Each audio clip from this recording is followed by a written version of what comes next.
Good evening, everybody. Busy day at work, and I needed to make dinner, so I apologize for the late start, but we are ready to go. Let me just take a quick minute here to bring up the dashboard, make sure everything is live and tagged up properly. And yes. Okay, so we are back to Phantom Brigade tonight. I have been really looking forward to playing this, although, I mean, I've had a pretty consistent rotation for the last little while, and so I am sort of hoping before too long to start changing it up, and mostly just from the idea of completing a few games. So I think what will happen with Phantom Brigade is I won't necessarily rush, but I will move towards, I will move towards uh, the capital fight. So essentially, the plan from the start has always been to go from province to province directly towards the capital, and essentially to take the capital fight with whatever I can find on that path. And we are definitely getting close to it. So I'm interested. Most of all, I'm just kind of interested in seeing how the fight works after all of the patches, because I don't believe I have actually done the capital fight in the release version of the game. So not only do we have the full version of the game, but we have all of the patches that have come through since.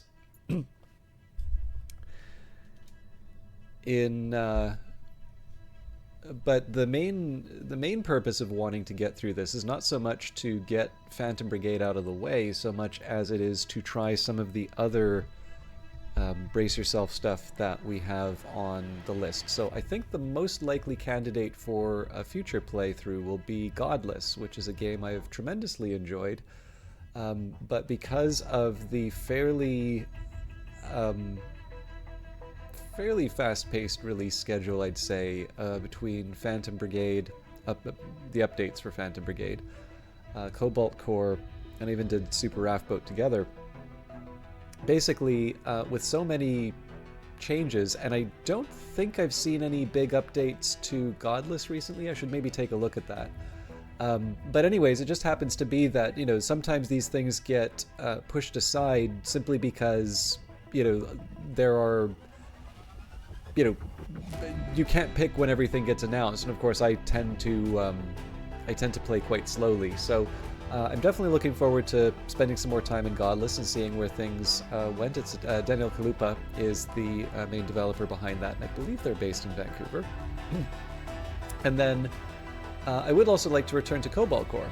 So that would be 2 published games by Brace Yourself as opposed to games that were made directly by Brace Yourself. But I mostly want to do that because whatever Brace Yourself has in store for Phantom Brigade, I want to be in a good position to be able to do a nice big run through any updates, assuming that there are updates.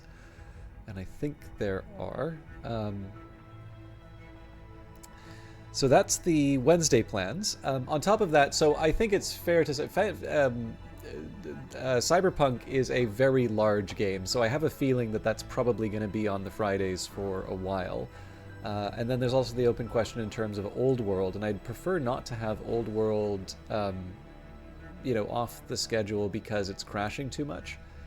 But I would, if I can, I'd at least like to change things up a little bit and put some more variety back in the schedule. But I think it's fair to say for the foreseeable future we'll have at least one Brace Yourself game, whether published or developed by them.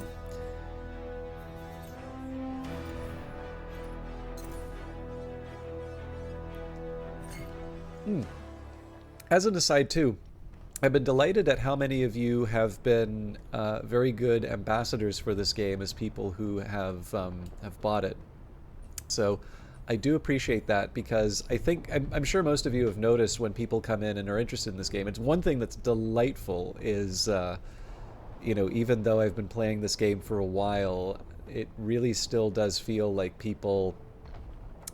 There's new people who come in who've never heard of the game, never seen the game, and they're just blown away by what they see. So that I really like, because of course one of the things that I enjoy is being able to connect people with something that may be their next favorite game. But of course, I very often only get to see one half of that equation, and that is the part where somebody's initial interest is piqued. And the thing that you hope in those cases is that someone has found a game that they love, and you maybe don't get to see the other half of it because they're too busy enjoying the game. But the worry, of course, is that I've made something look very appealing that really wasn't for someone. And I want the games that I like to do well, because that means it's likely that I will see, I'll see future games like that. But I never want to be in a situation where I recommend something to someone who who won't enjoy it. I don't really see, so if you don't like turn-based strategy games, I could say, Phoenix Point is really interesting, or XCOM is great, or Civilization is like one of the best games ever made. And all of those are true, but maybe not so relevant to that individual's tastes. So, but I have been delighted that a number of you who have picked up this game. Cultist Simulator was confusion to me. However, it is not deterring you from trying Book of Hours. Hello, Lord Gloom. Very good to see you. I know I said this yesterday, but actually I felt really bad when I shouted you out beside Pro, because I don't get to see Prosciutto Fist nearly as much, and so I really wanted to make sure that I made the most of it, and then I just felt like such a jerk, because it felt like I said so much less compared to you, and yet I think in terms of the amount of time, I probably spend a bit more time in your channel. So, yeah, I didn't get the impression that you took that poorly, but like I was kind of thinking about it, I was like, man, I hope people aren't like getting the idea that like I have. Well, I mean, I suppose in terms of revealed preferences, I have places that I'll hang out more, I suppose. But like, I'm hoping that people are, kind of trying to read between the lines about me being unenthusiastic and recommending your stuff. But yeah, it's very nice to see you.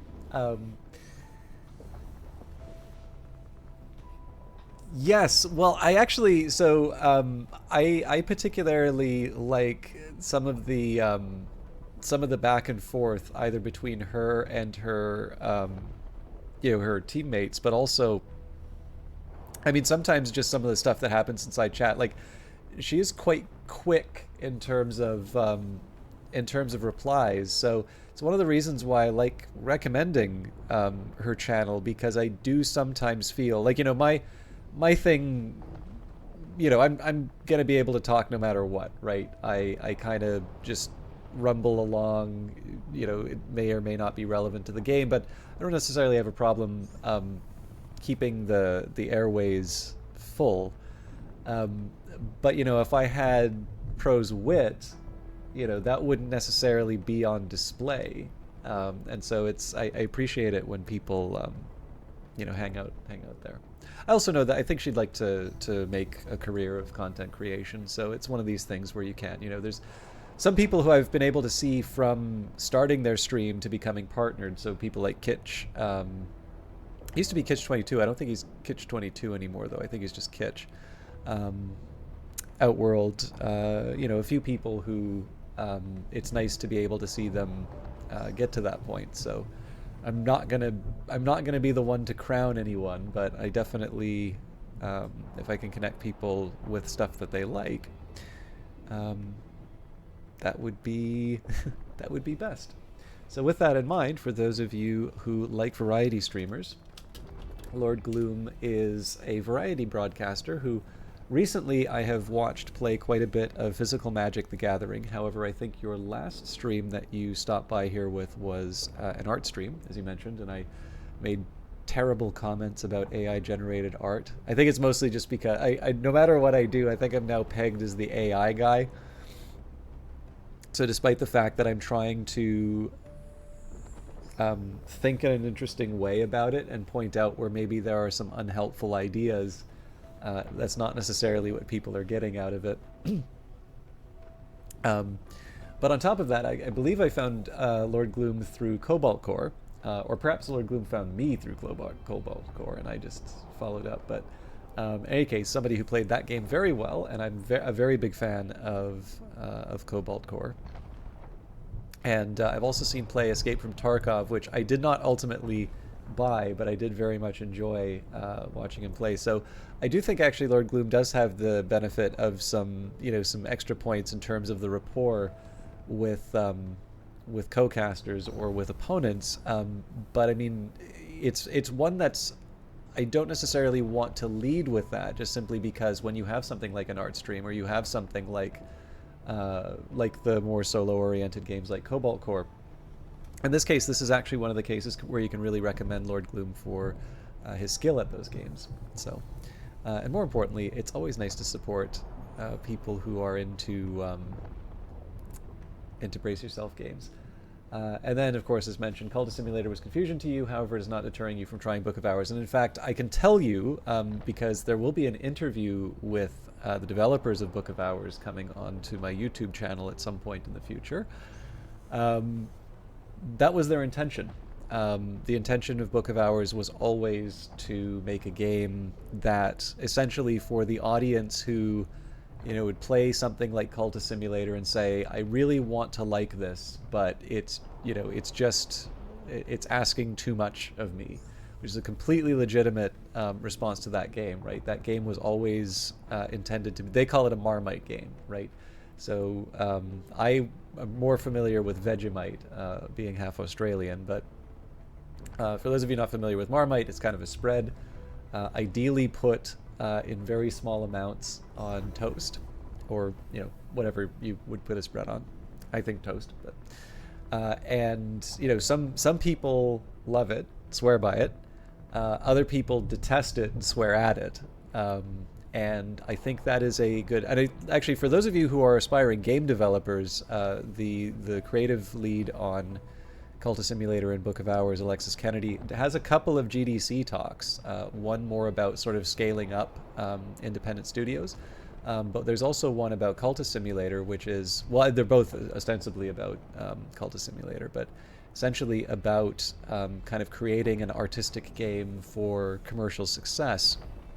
And I think he's got the right idea here, where indies can afford to be polarizing. If you do not spend a lot of money making a game, then what you want to do is, to at least recover the costs. Obviously, everybody wants their games to go as well as they can go, but you're not making The Division 2, right? You don't need to make a game that captures a meaningful percentage of all gamers. But in the case of a game like Cultist Simulator, what you do is you make a strong stand in terms of the experience that you want to give. You accept that it is not going to be for everyone, but what you do is you create something that will sort of elicit these strong feelings from people. And again, that's different from being deliberately provocative. Like, I could be accused of this for some of my articles. The only difference is that there's a purpose to that in my articles.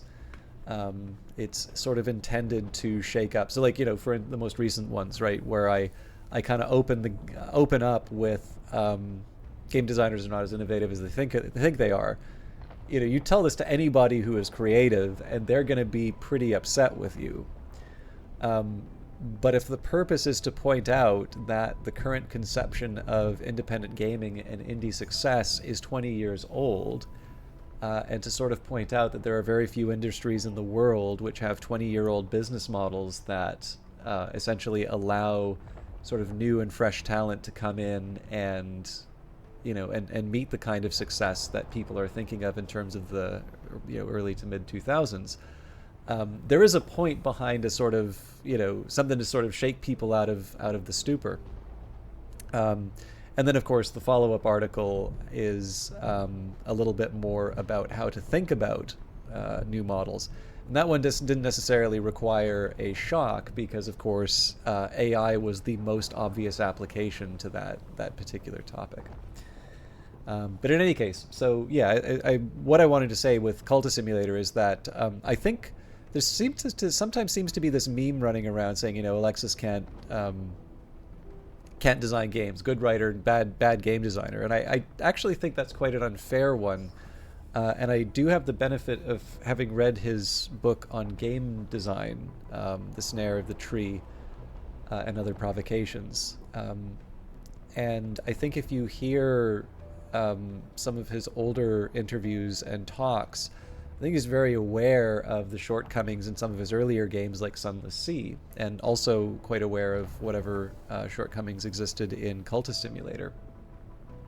So with all that in mind, this isn't intended to be sort of an impromptu biography or anything like that, or ludography, I suppose.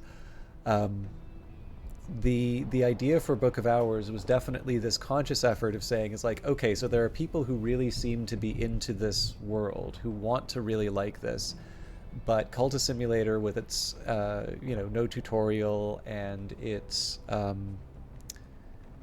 its roguelike elements, right? The permadeath. Not necessarily everybody's going to be able to enjoy the world as a result of that. And so Book of Hours is one in which, it's considerably more relaxed. And as a result, people are able to engage with the world at their own pace.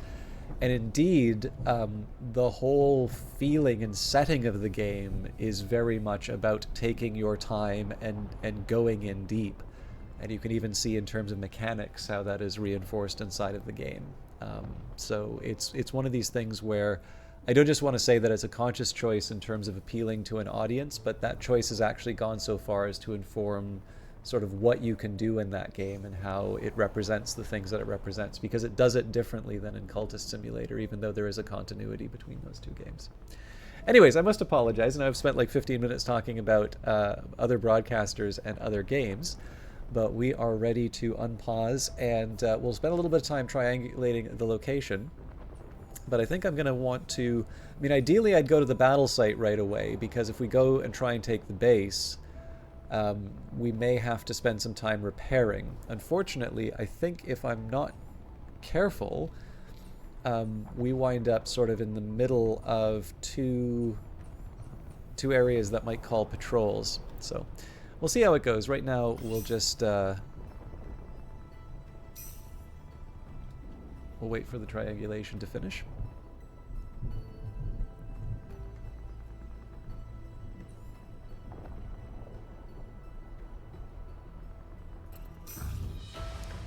There it is, the mechanic cries, almost jumping from their seat. Looks like it's not too far from here. It'd be nice to knock out their propaganda parade. If we could take out this broadcast. The pilot looks over you hopefully. What do you think, boss? Mark it on your map. So I'm curious where this radio tower is. Yeah, I don't know about that. Well, okay, you know what?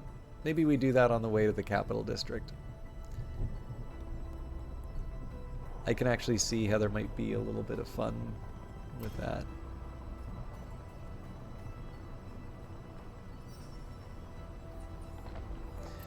Okay, so I want to be a little careful on this. I'm going to take an indirect route to...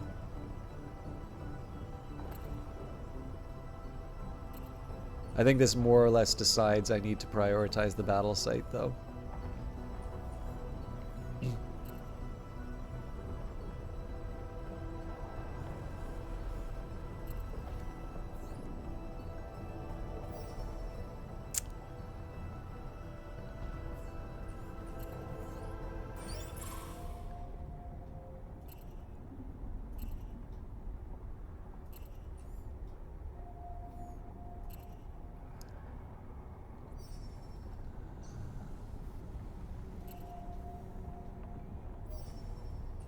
Kidding me? What is that? It's a security unit. Run for your lives!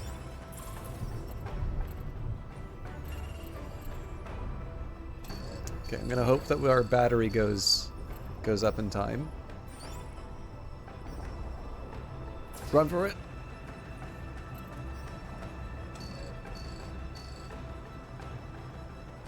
There we go. Take them out. You followed a distress signal put out by the Home Guard to squash some enemy forces at this battle site. One of your pilots is jumpy. They mean business, Commander. They really want to win this war. Another shrugs. I reckon we can take them. What do you think, boss? Suit up. Okay.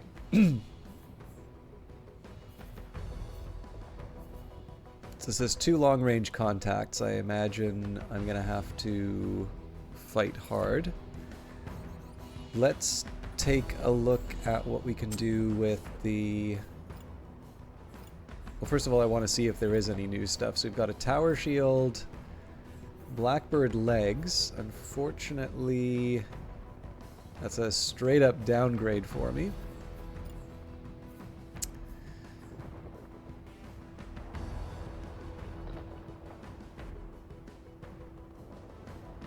The Tsubasa... Yeah, again, it's hard to see any of this stuff as a real improvement here, so...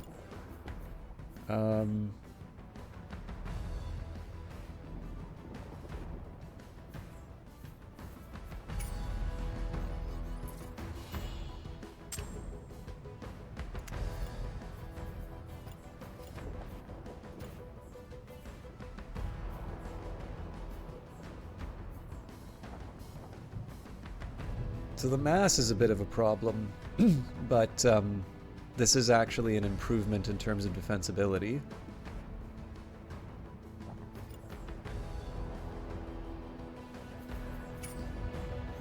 But yeah, again, we're getting to the sort of the same problem for a lot of these. Now, what I kind of want to do here is to see if I can get a little bit more in terms of range.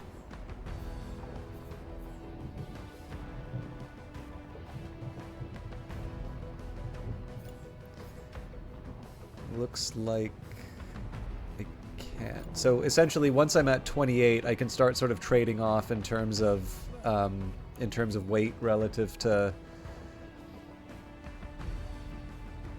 I think it's worth checking, to be honest. Alright, let's see if we can do something with the protector. I'm going to keep the hurricane on it. No point for the tower shield. Our Svalin is just too good. This will make me slower for no discernible benefit. The Elbrus legs. So these... Under normal circumstances would be tempting, but again, it's a weight thing. Weight reduction might be able to help, but... So this light arm, I'm a little less worried about. So if I put composite plate... Well, I don't have composite plate.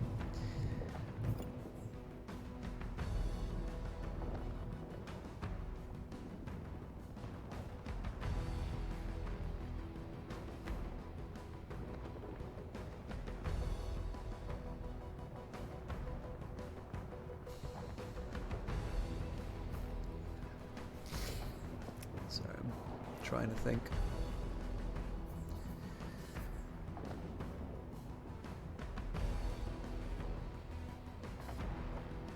Okay, so if I put this Tsubasa on, I give it the hollow plate.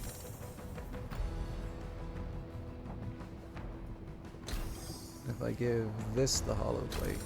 Yeah, so I not only wind up with a better... So in this case, I basically wind up with a faster or more mobile mech. This one's got to be a tough arm, so essentially, unless it gives me about 600 defense, yeah, there's nothing I can do about that. I mean, I could potentially try and replace with hollow plate. How do I feel about that?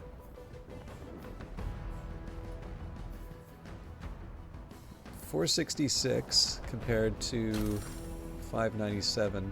That is actually, excuse me, that is a pretty big gap.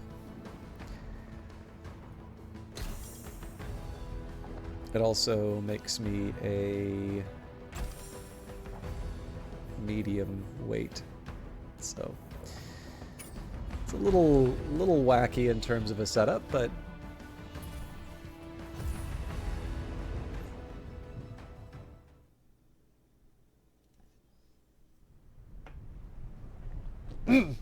excuse me. This two-bridge one is an interesting one. We did this as a defense mission last time. Oh! This is exciting. I haven't been able to use a heavy weapon before. Dropping in. Command is getting impatient. Let's get this over and done with. So one thing I'm... Oh, hang on. That's allied. I was going to see if I could rip that off of one of the enemy units, but that isn't an option. Okay. So we've got a cannon and an assault rifle, and then an assault rifle and a shotgun. So this one I need to worry about less. This one is one of my higher priority targets, as is the cannon. Now the cannon is probably something that can solve itself. So what I'm thinking here is we maybe move back like this. Oswin, lovely to see you. I hope you're doing well. I know it's been a while. I didn't want to... I know you're a very busy person doing important things, so I didn't want to... didn't want to be too much of a pest while you're getting real things done. But I also... I mean, as pretty much any time I see anything about information theory, I more or less want to send you send it to you. So, oh, you're on vacation, lovely. I'm sorry, you probably even mentioned that, and I just forgot. But I hope you had a good good time off. Now I'm gonna break a rule that I have for myself, which is actually, you know what? Maybe I don't need to. Maybe I can just use the missiles. Yeah, you know what? Let's start.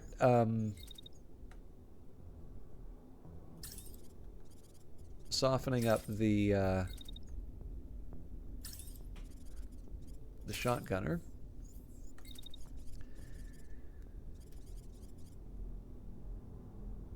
And actually, what I think I can do here, so we'll just wait it out. And I get to go behind the hill. Now the reason... Oh, man, I wasn't even paying attention, so...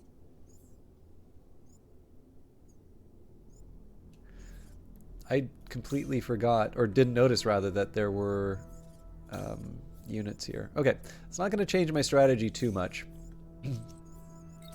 I am, however, going to move up a bit. So essentially, our main focus in terms of combat is on this side, and then on the right-hand side over here, like, we're going to have to deal with them, and we will. But essentially, I'm sort of saying, it's like, okay, I'm potentially going to expose my people to this side just because it's also the expectation that this will be an area we sort of take people out in.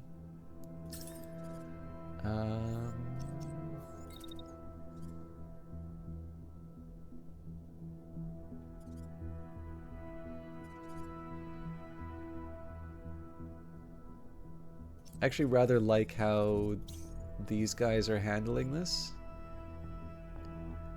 I'm not so crazy about the fact that they're doing friendly fire. But in terms of like focusing fire down on this unit, I actually think that's a good idea. So what if we added more people to the party?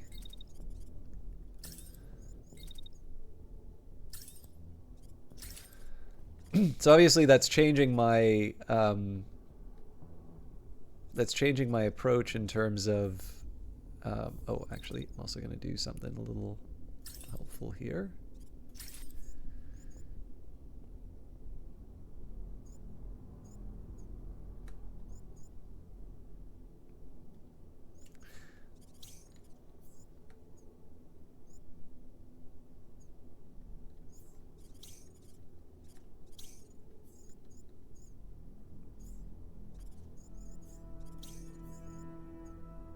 Okay. I am defending against the wrong attack.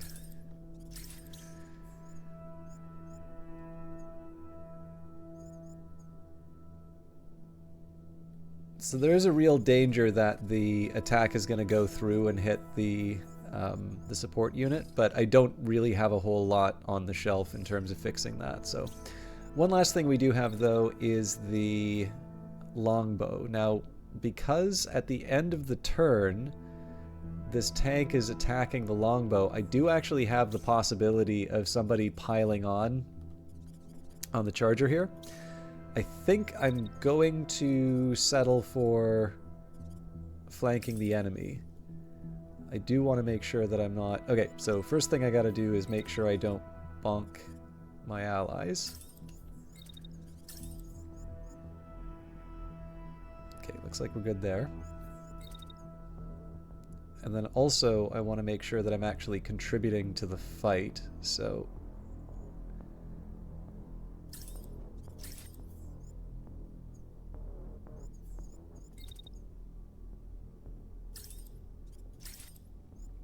So in this case, this means I may wind up taking some less than ideal attacks, but I'm still kind of doing something. Now, there's probably some efficiencies I can find in terms of the movement, but I don't want to spend all night, you know, working out these initial moves. Like, essentially, as long as I'm not bashing into my own people, and as long as I'm getting to a decent spot where I can start making things happen on the enemy turns, I do suspect that the longbow is going to be targeted quite a bit. But the hope here is that we've just sort of set ourselves up for the next couple of turns.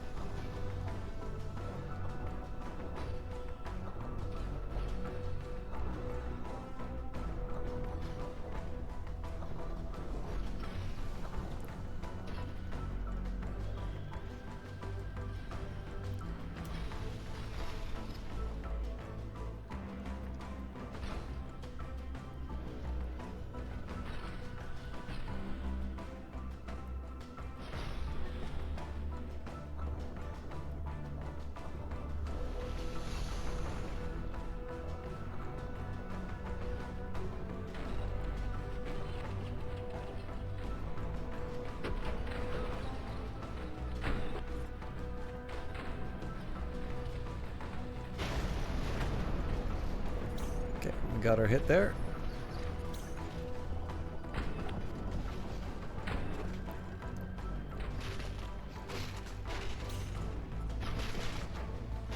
So we've also almost taken out the shield arm.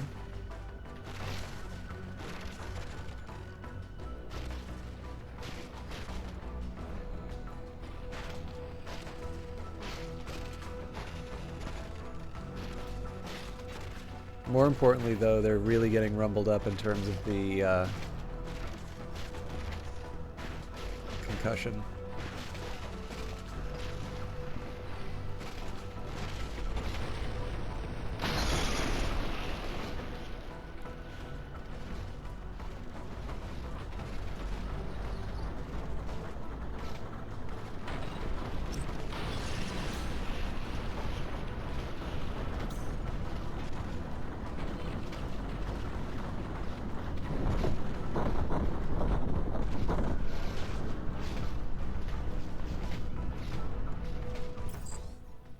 We're backing them into a corner, just a little more boss, and we can get to those civilians. So, this was a much better turn than it might seem.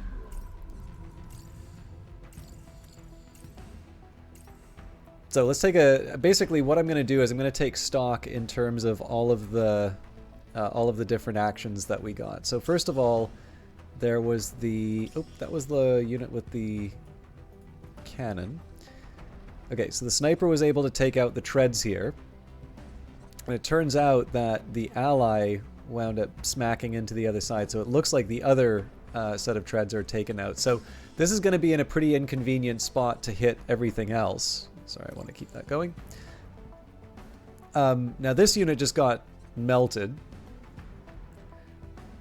That was the combination of a little bit of assistance, but I think the sniper was probably the main contributor there. Yeah. And then on top of that, we've got a bunch of missiles which did a really good job of doing a lot of concussive damage on this mech. So it's possible that with the missiles that we've already launched, this might actually be enough to take this unit out. So what do we have to deal with? Well, this unit is still technically up and running. In fact, all three of these are. But they're definitely sort of snarled up, and we have a unit that's quite capable of munching tanks available. Now, again, I don't get a free pass. I'm almost certain that the occupying forces will target the longbow, but they can't, like, you know, if they focus fire on this unit, well, then that just means the sniper comes and cleans them up. On top of that, I wasn't quite expecting the good luck here, but it does turn out that we were able to take out this unit. Now, it's a little bit of a shame because it does seem like we were doing some good concussive damage, but again, we're trying to take advantage of the, you know, the fact that there's a smaller group of enemies. So if we can clean them up before anything too big happens, then we'll be in good shape. Finally, there is the tank, but that's got an autocannon, so it will eventually become a threat to these units here, but it does mean essentially because we got a good early hit in on the enemy pilot, we're actually in a spot where it's so weird to see this say like it's 2 times and 1 time, but this says half, slow, full. I should maybe ask about that. I should have asked during the interview. But yeah, I mean, essentially, the sources of all the threats, they're still kind of coming from 2 areas, but the practical threats to us have actually fallen by quite a bit, more than I was expecting. So the first thing we want to do here is take a look at where the enemy attacks are going to be going. So this unit's crashing out, but it is going to try... Oh, actually, this is great. So if they try and attack where they are right now, they're just going to go into the side of the hill. The machine gun unit, they are definitely going for the longbow. So one of the things I will want to do is try and put something between me and that machine gun. That's sort of a first best. Second best is to make sure that I'm sort of outside this circle. So one option that I have here is to sort of just pull back a little bit and start focusing down on the unit with the assault rifle. That's going to be important to do because the machine gunner is currently under threat. So I actually have a very similar move that I can do there. I just kind of go around the hill, and we can intercept the shotgunner on their way. Or I just hide behind the hill and we let the missiles do their thing. They're actually halfway down on the concussive damage.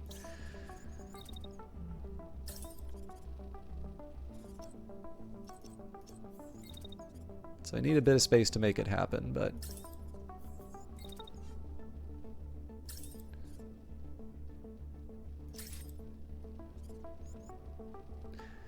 So the only thing I don't like about this is that I let them get some attacks on me before... Yeah, I pretty much have to move right away, and then I'm a little more free. So then what we do here is we just slide this along until we see a solid line, and then hope for the best. Now in practical terms,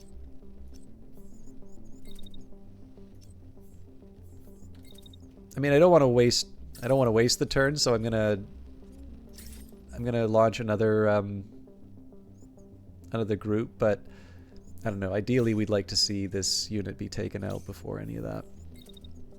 Okay. So it looks like we're sort of pulling back overall, which is no major hardship. So given that they're completely ignoring my allies, I don't think I can rely on this attack to take out the tank. So let's focus on this one. This will be my secondary. So first thing I want to do is see what can I do while I'm moving to safety.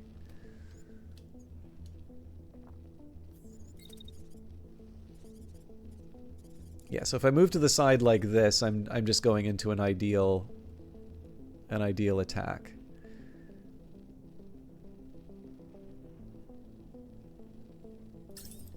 So this lets me dodge there, the worst of it at least.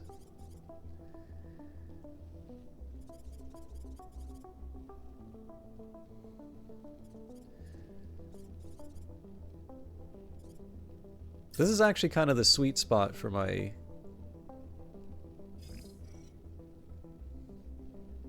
unit.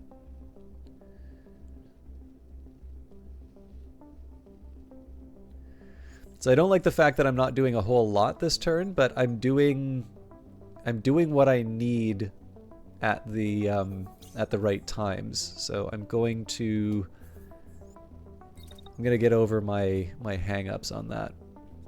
Now I'd love to start contributing on this autocannon, but this is not a good use of my time. Now that is disappointing because it did say that that was a...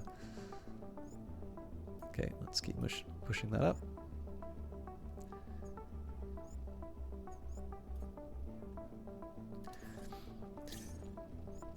So what I'm going to do here is I'm going to move this unit up. I'm trying to decide who I want to move against. I think I'm going to direct that at the tank. Now what I want to do at this last, as part of this last set of moves, I want to think about how I'm letting the allies kind of contribute to a win. So if we just stay put here, okay. So what I want to do with this unit is I want to move. I basically don't want to waste a whole lot of energy. I want to focus down on this enemy mech where I can. I should double check who they're attacking again. Okay, so they're aiming straight at me. So I definitely don't mind the one-on-one fight.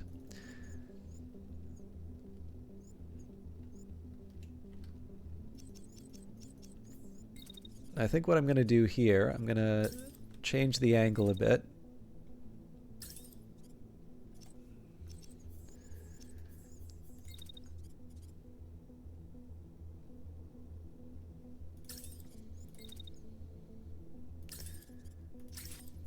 It's not my best opportunity. Actually, yeah.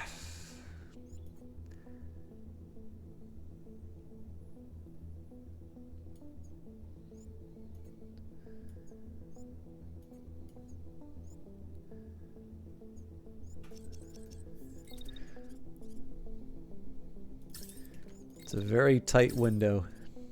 Yeah, that doesn't work at all.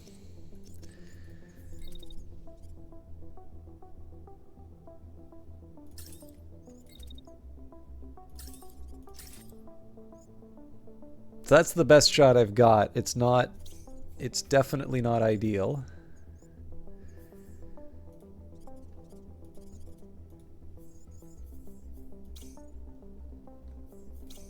Okay, so we've got the mech, got the tank.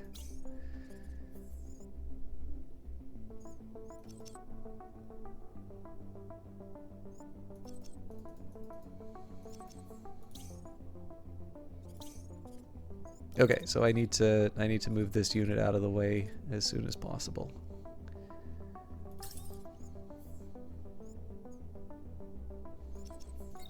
Even if it means I don't get to do the attacks that I want.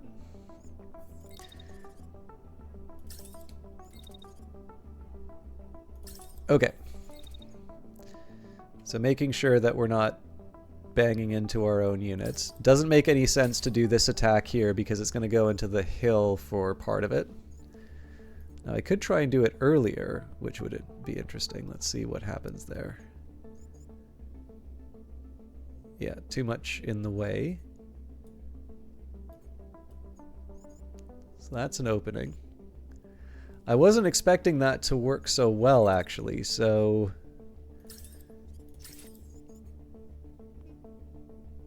And then when I can, I'll open fire as soon as I can. There we go. So I don't normally go as hands-on with the allied units, but this is a case where I might actually be able to have my allies take out an enemy tank. So let's see how the turn goes. I'm not expecting to win everything, but I think we've got some good opportunities coming up.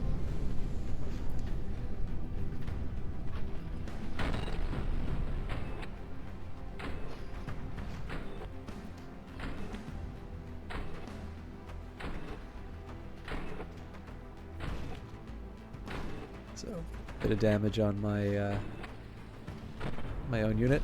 I'm expecting this unit might trip over the tank. I'm kind of curious how that's going to work.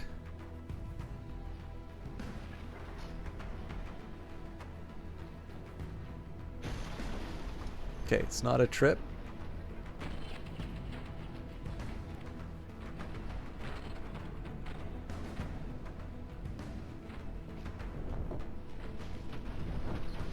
There we go, concussed. So of course now the heavy weapon becomes a bit of a liability, but so that unit's toast. This one's definitely going to be standing by the end. This one's almost done.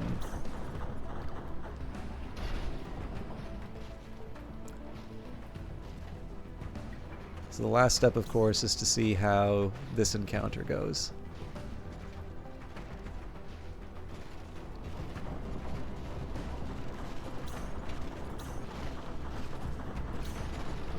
Okay, great. So it looks like it's just going to be one more, one tank, or two tanks, sorry.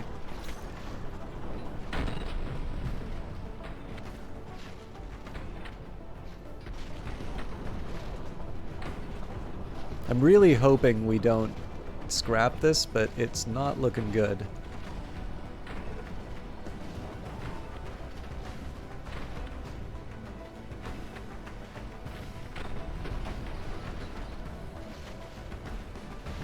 Nice.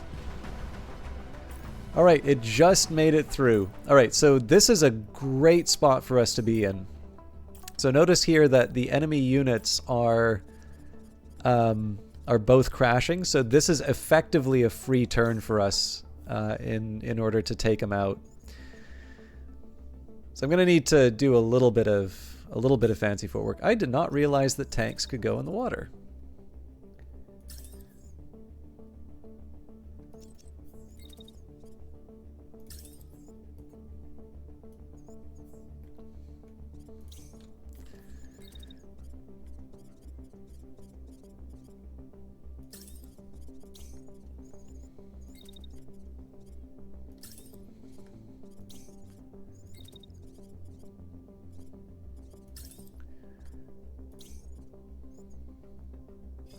That's a bit much.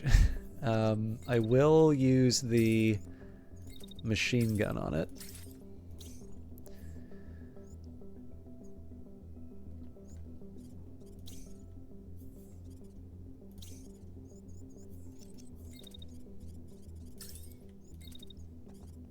So what I'm doing here is I'm largely positioning myself for a follow-up, just in case we don't wind up taking out these units in time. But to be completely honest, I'm thinking it's a moot point with the sniper.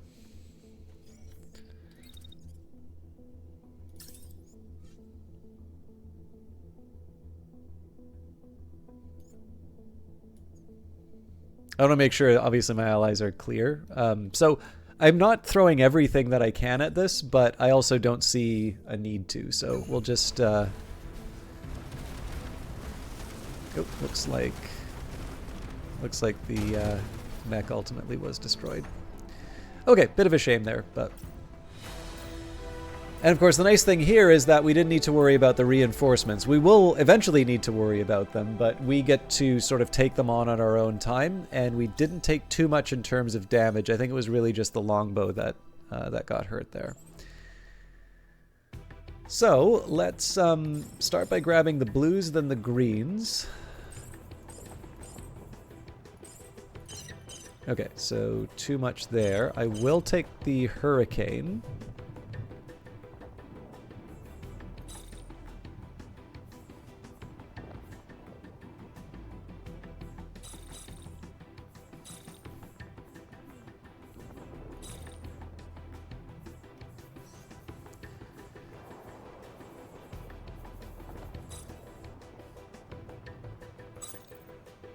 Alright, that we gave up a lot for that, but... Buried treasures. After the fight, your team performs a routine sweep of the area. You notice a group of scouts huddled around some rubble, talking in hushed tones. When one of them spots you, they all stand at attention. Commander, At their feet is a container, its casing caked in dirt and dust. It looks old, but otherwise intact. We found it jammed between some books and tools, explains the scout. What do we do with it? Take it and investigate the contents. Lucky logger. Whoa! Hey, check this out. A group crowds around the around the container you found. Inside, you see several expensive-looking bottles, their labels slightly worn and their caps dusty, yet remarkably intact. Oh, this is the good stuff, Commander, remarks one of the techs. He holds up a bottle to the light and whistles. You know the factory that used to make this stopped operations years ago? This is probably worth a lot, a scout snorts. Who cares how much they're worth? Just crack them open. No time like the present. Okay. So, occupying forces are at 42 in terms of strength.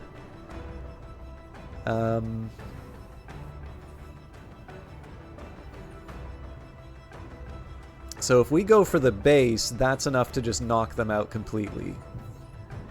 So here's what I'm going to do. I'm going to switch to cruise.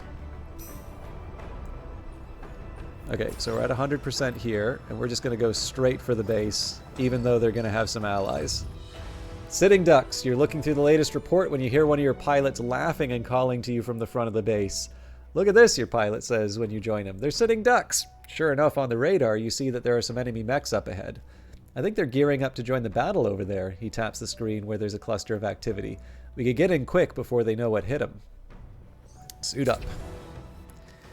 Okay, so... Oh, and it's a demolition mission. Alright, leave a heavily defended military base in ruins. The window of opportunity is short. Focus on damaging structures and avoid enemy units. The mobile base will retreat once reinforcements arrive. 2 on-site contacts, a dropship, long range... Oh, actually, the long range is going to be difficult, but... We're definitely rebuilding the squad for this. So with the burst rifle... First of all, we did get a new rifle, but that isn't worth it. So 304 with the existing weapon I have. I can use the Hurricane machine gun, but that's probably not where I want to go. Well, sorry, hang on. That's kinetic. That's not impact. So the baseline marksman rifle, in theory, is better in terms of the impact, but I think the burst is probably better for overall. And then the starburst. Well, we're definitely going to put something... Something's getting the starburst for sure, but... I think I'll leave the... Okay. Legs...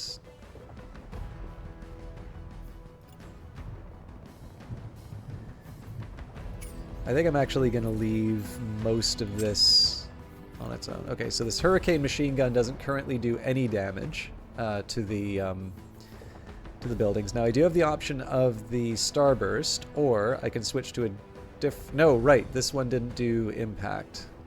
We do have the auto shotgun. This does preposterous amounts of impact damage, so I am definitely going to switch to that. That might actually be a permanent change too, but we'll see. Now, I have traditionally used this sniper to take out enemy units, but what I might try and do this time around is go all in on damaging the enemy, and we're actually going to give this one the Starburst.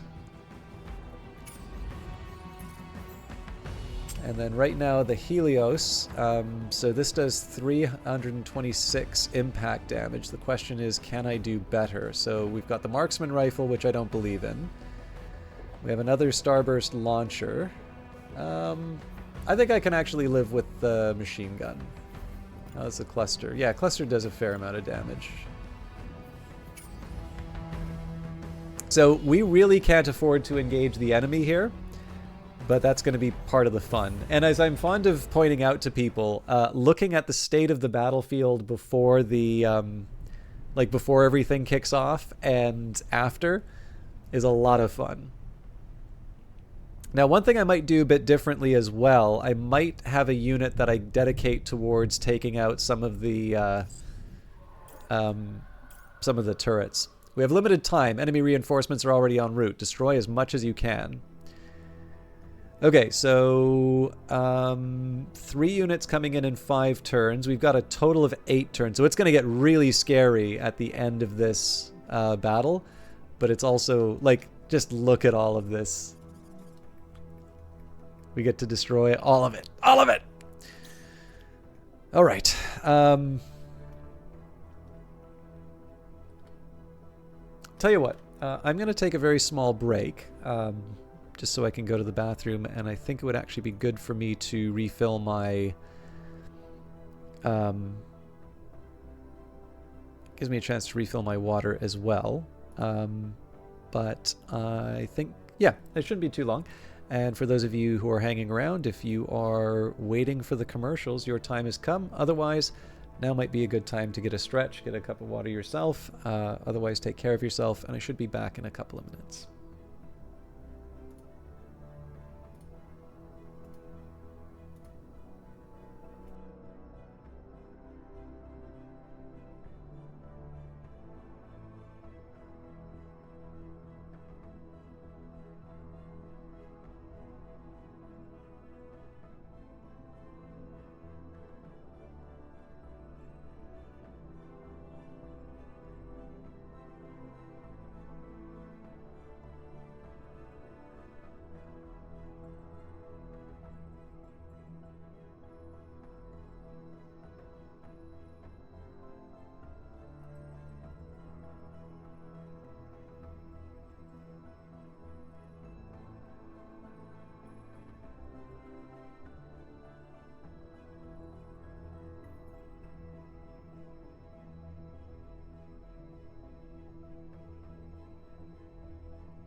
Okay, sorry about the wait for that. I wasn't planning on taking that long, but I forgot to do a French lesson, and God forbid I miss out on my streaks. So, not the best reason to be late, I know. But we're back and ready for some more Phantom Brigade. So again, I guess the nice way of putting it is a target-rich environment. Now I'm going to want to be careful about some of these turrets. Are there just two? No, there's three. Okay. They're all potentially threats to me. So here's what I'm going to do. I'm actually going to start with the missile launcher.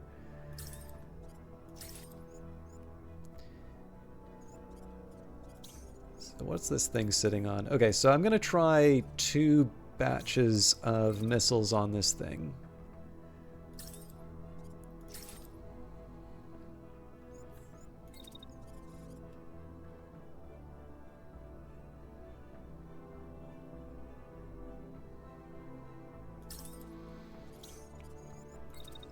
Now while we do that, the biggest challenge at the start for most of this stuff tends to be deciding who kind of goes where.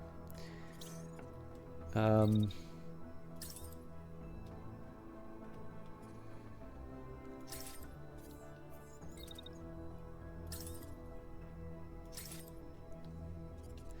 going to use this unit to kind of go right up the middle. For the machine gun, I do need to be kind of careful actually, because the more I look at it, like if I do this, I'm actually moving straight into the enemy units. But you know what? I'm feeling courageous.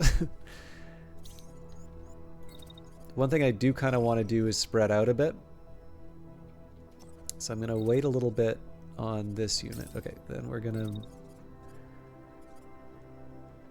going to run up, but I'm going to run it. Like, this is going to be a unit that sort of takes whatever shots it can. So for instance, we'll hit that because it's not something that it's not something that's going to hit one of my allies. And then as I can, you know, I just take the opportunities to fire on any buildings that I can. Like, the point of this is just to do as much damage, and I don't really care where. I might wind up destroying some of my some of the cover I'm relying on later, but that's a tomorrow me problem. Okay, so it's going to get a little dicey with this turret, but I think we're ready for a start.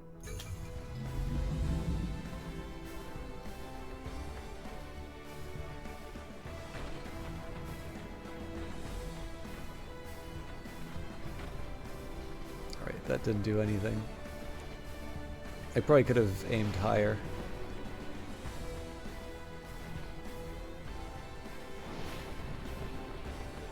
That's preposterous.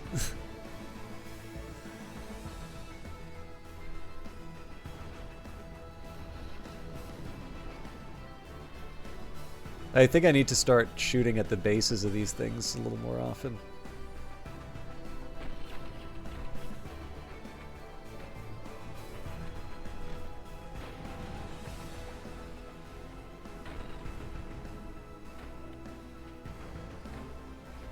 I actually don't see any reason why that thing shouldn't be falling at this point.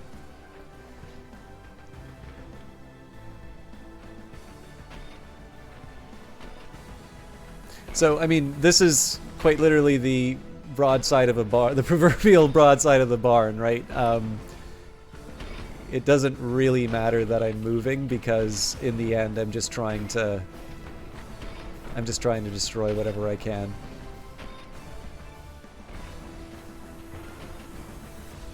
Looks like that was a stray missile.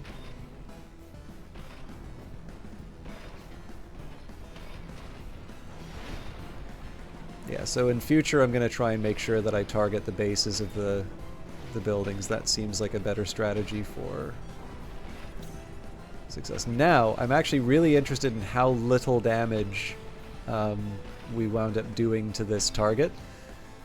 So I'm going to change my approach with those missiles.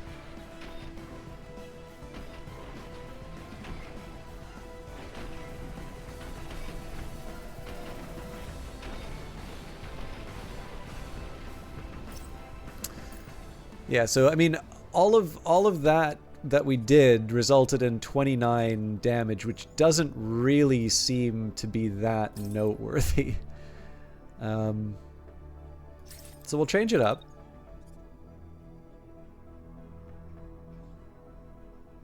Okay, so that's going to want a piece of me, and that's going to be a missile. You know what? I think I can live with that. Okay, so we wait it out. Then I run along. And basically, as soon as I'm able to dash without burning my mech up, yeah, I move along. I'm not able to do another attack, but that's a separate issue. Okay, so there's a tank that's targeting this unit, but I can easily run to a defended position.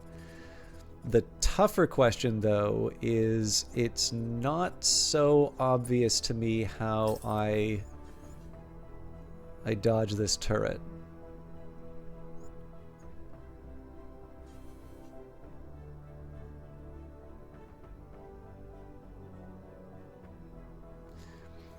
Okay, so if I were to do something like this...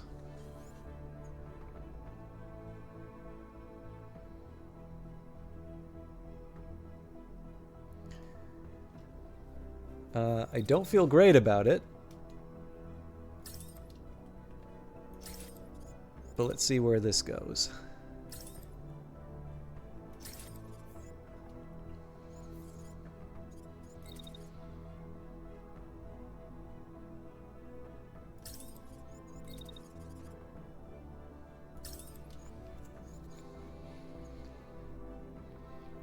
Beautiful.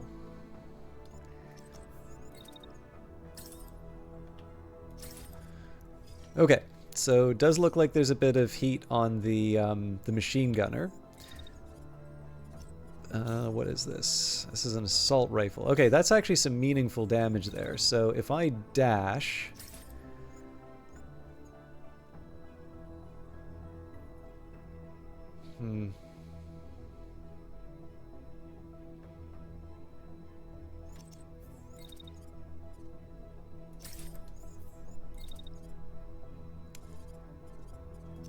I'm not really sure that leaves me in a good spot, so I am going to dash back. But then what I'm going to do is, so we'll go in a little deeper. Once the attacks finish,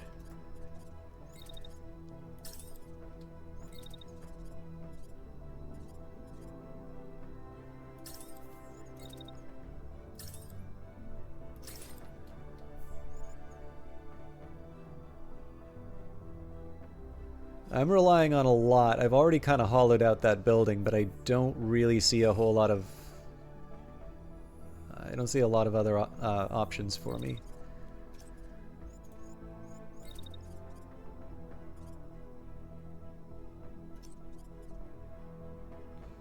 Yeah, I think I'm gonna have to live with that and feel a little scared. Okay, so we're gonna want to do some meaningful damage to enemy structures. Hello, Joshy man. Good to see you.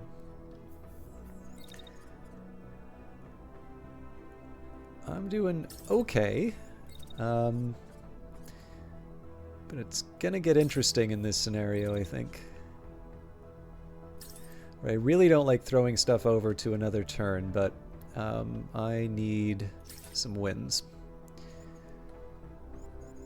Let's see how... Actually, let's also take a minute here and see the turn play out in real time. Yeah, that was a real disappointment in terms of the damage that got done there.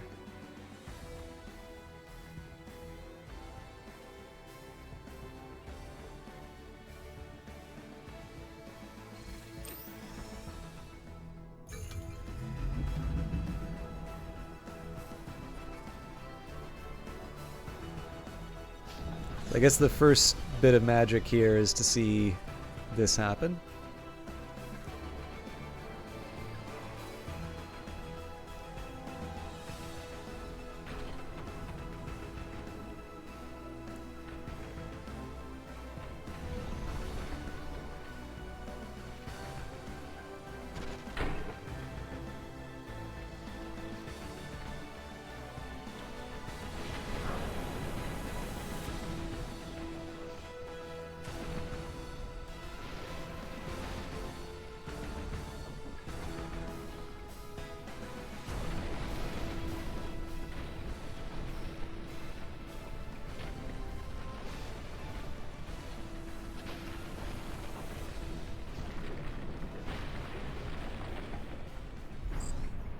Looking great. Keep hitting their structures. It'll take them a while to repair this damage.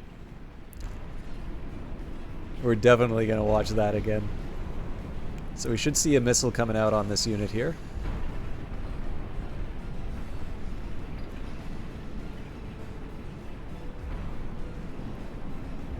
I'll just remind you all to see how clear, well, relatively clear this looks.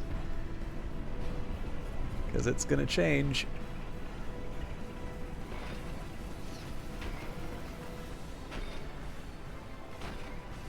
Now, I might have been a little too early on that dash, because I don't think it's done firing all of its missiles yet.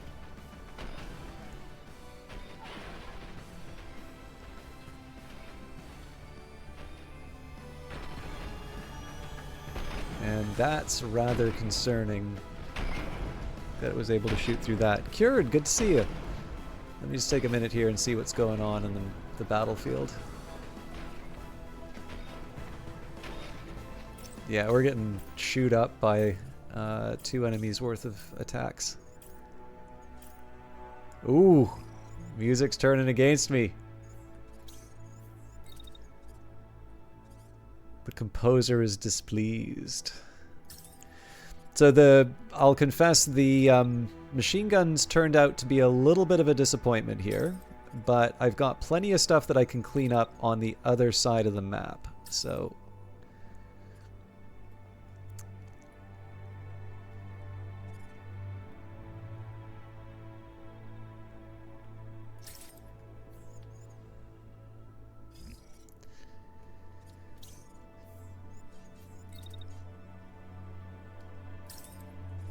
and there's the enemy units, so I'm gonna want to be a bit careful on how I move.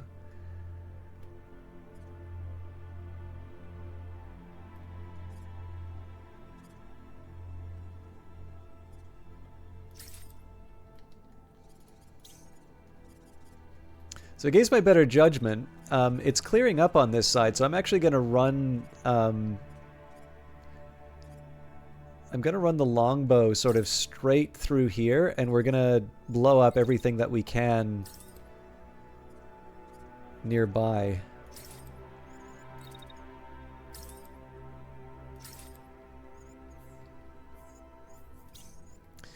Okay, so the shotgun... Yeah, so I overheat if I do that, so let's jump ahead. Actually, you know what? We'll stand and take it. So let's make sure we're going for the bases of these things.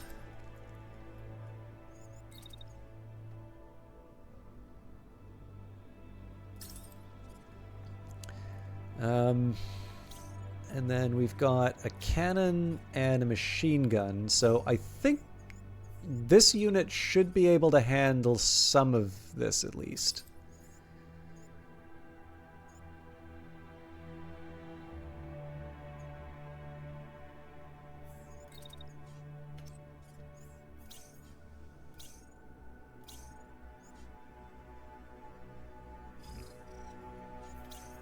Okay, so it doesn't look like anybody's...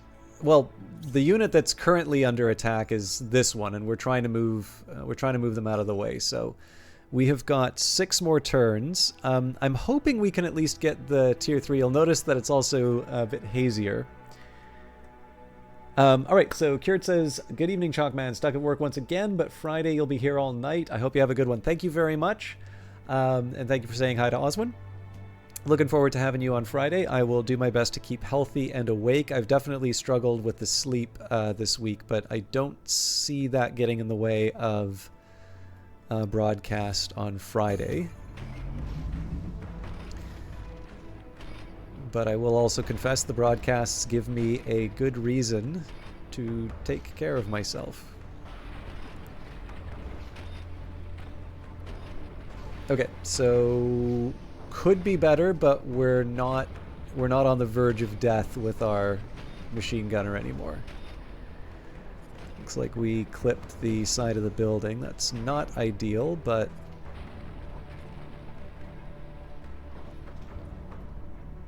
mind you, this is looking awesome. Roarmonger, good to see you. How you doing? This doesn't really seem to be doing that much to the building. Maybe we'll send some rockets to it after.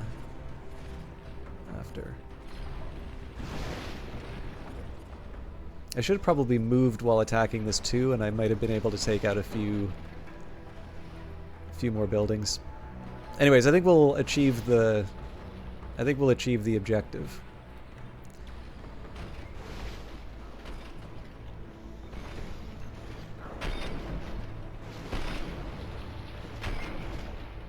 I'm definitely going to play this on full speed to see what it looks like.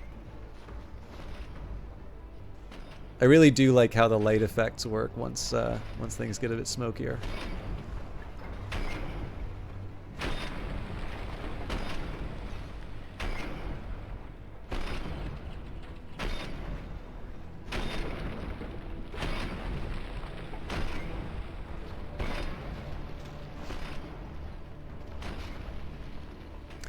It's also worth noting, right? Like, if you compare this to how we've normally done the destruction missions, like we normally spend the whole mission trying to get to that tier 2, and we've certainly accomplished what we were looking for quite a bit sooner.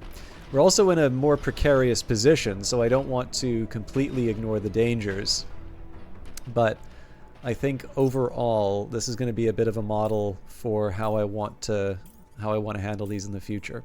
So let's take a look at the full speed replay. Absolutely. I'm always happy to hear from people.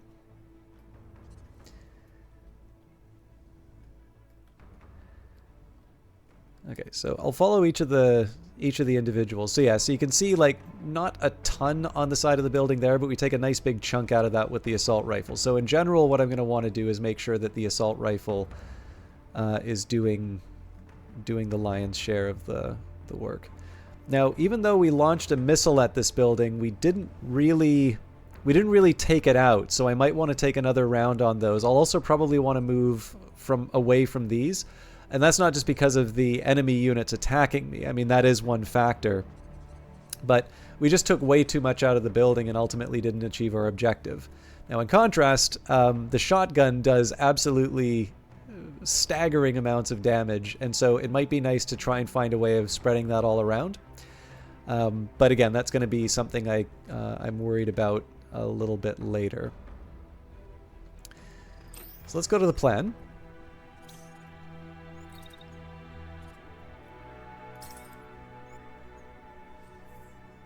Yeah, so if I get very bold...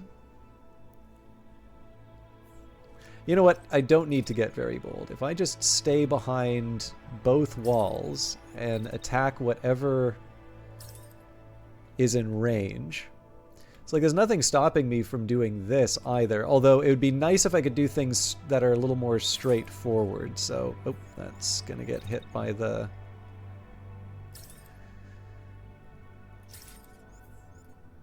So we'll do this as early as we can.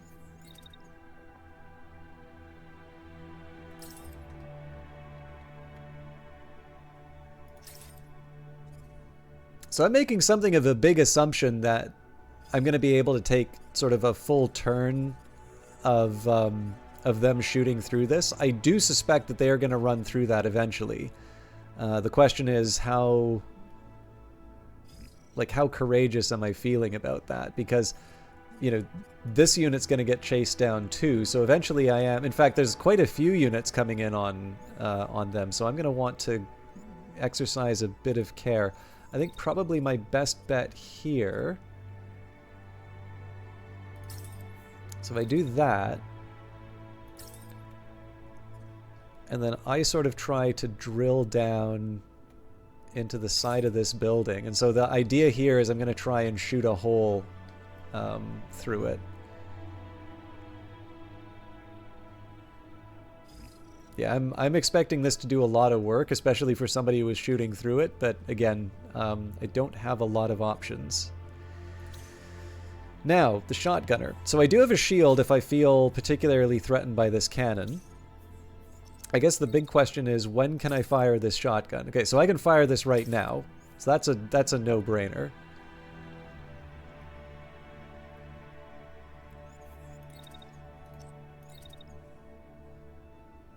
In fact, I'm going to get a little more clever about this. So we're going to target through the building and into the other one. And then the next step, I want to be a little clever, or not clever, but at the very least careful in terms of how I navigate the level. Basically so I can give the...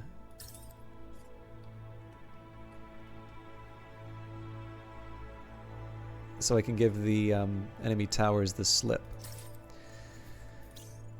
Okay, now the world's my oyster as far as the assault rifle goes, so in this case I think I'm actually just going to stay put. And I'll take pot shots on whatever I can manage. Oh, looks like... Nope, okay, well I mean I'm shooting at my cover, but I don't plan on staying here till the bitter end. Close to the bitter end.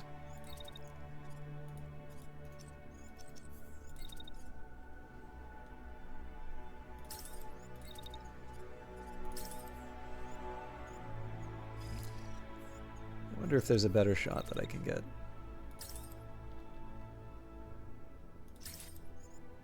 Yeah, it's not ideal, but... Okay, so this is going to be a bit of a dicey one, but I do feel like there's something... I feel like there's something interesting that I can try here. Oh, and we got a couple of people here. So, Oswin, Society Cured, playing Fallout with system in the background. You know what happens when you assume what happens, Joshy. And you bought this game a few days ago. You haven't played it. This will be the third game that I bought after seeing me play it. I'm a bad influence. I hope I'm a good influence. I hope you really enjoy it, Joshy, man. Is it just you've been a little too busy, or are you, or just you prefer watching to playing? I mean, I think this game is wonderful. But okay, fair. By the way, confession time. I've not actually played a Fallout game yet.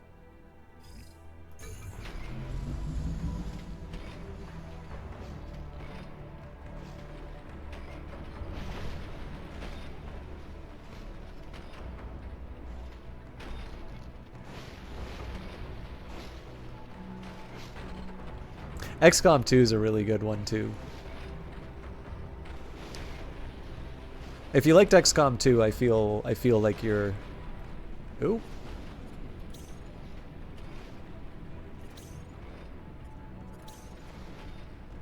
I think I'm gonna get another nasty hit.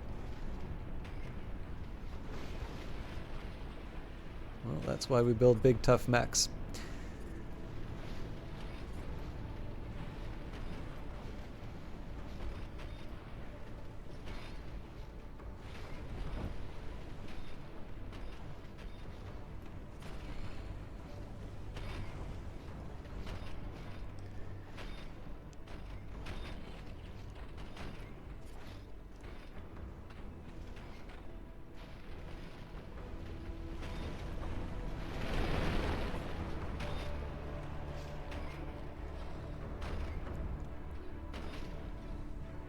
Remember how I said it was all All clear. Battlefield's showing some signs of my handiwork.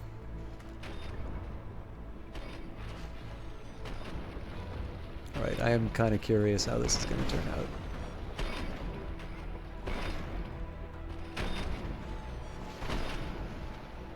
Okay, looks like we survived it. And yeah, that was the right call in terms of shooting through. Where are the reinforcements? They're wrecking the site. There'll be nothing left by the time you arrive.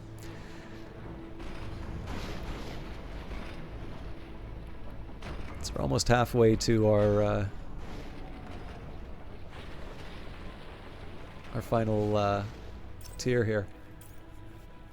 But you can really see how targeting through a building paid off for the shotgun here, right? So we started off, you can almost kind of get the ground eye level, or ground eye view. But like this is the kind of destruction that we do with that shotgun. I think I forgot to replay last time, so I definitely want to see the full speed run.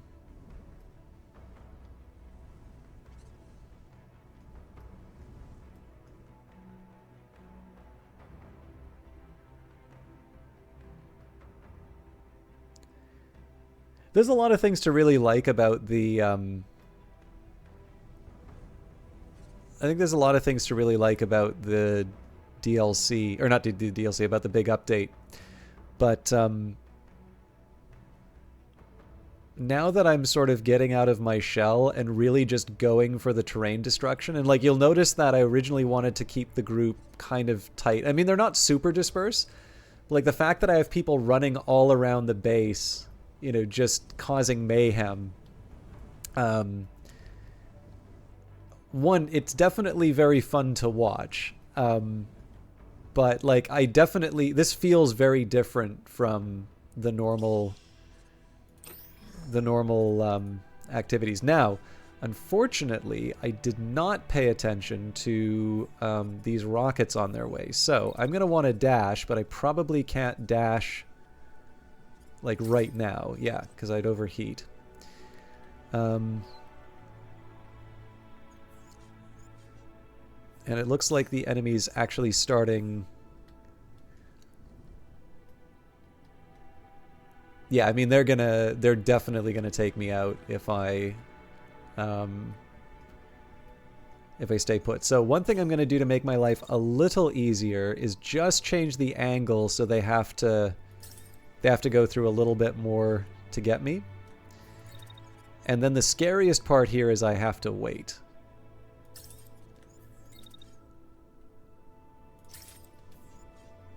So yeah, there's some heat damage. I don't see any way around that, unfortunately.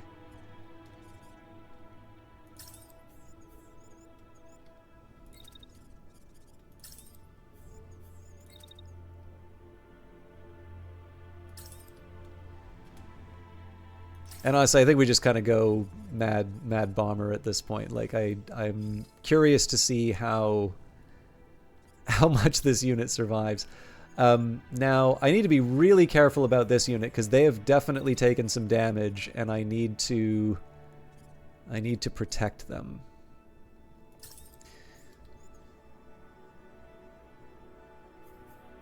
Okay, so where I'm sitting right now, there is not a danger to the unit.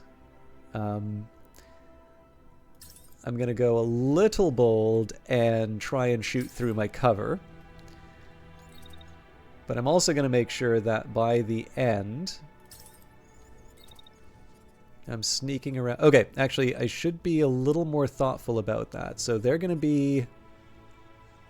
Yeah, they're going to be at that end. This unit is going to be targeting this side, so it might actually be prudent for me to escape. Retreat from combat. This can only be executed in an active retreat zone. Okay, so here is the plan.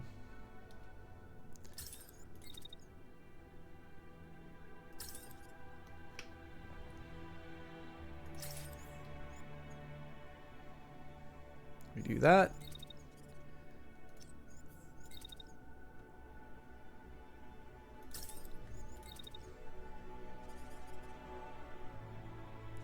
Ooh. That is a tight timeline.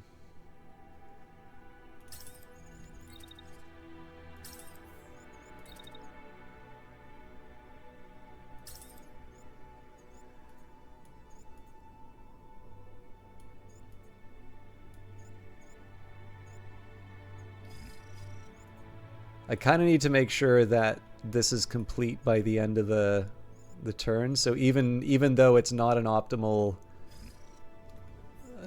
use, I think it's the best I've got. Okay, so it seems to me that the job for this unit is to just kind of run around and be a pain.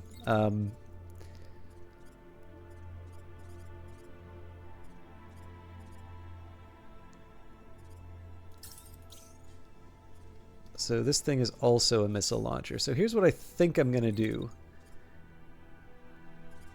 Well, actually, you know what? I'm just going to completely ignore...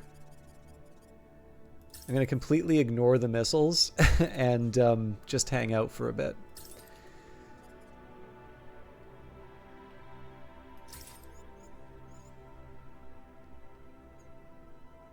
So they're going to fire the missiles at me, but I can just dash away at the start of the next turn.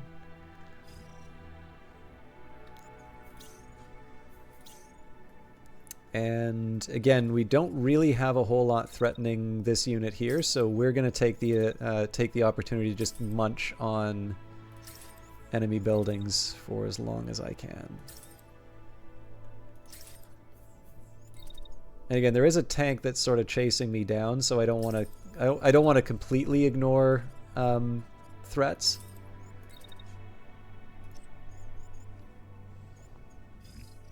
Hmm.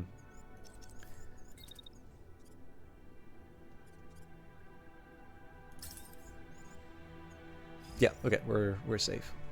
Okay. This is going to be interesting. Let's see how it goes. We've got reinforcements arriving in one turn, and we have 4 more in on this level, so we should be fine. But I definitely want to make sure that every turn counts, both for the damage that I'm doing, but also making sure that my units stay alive.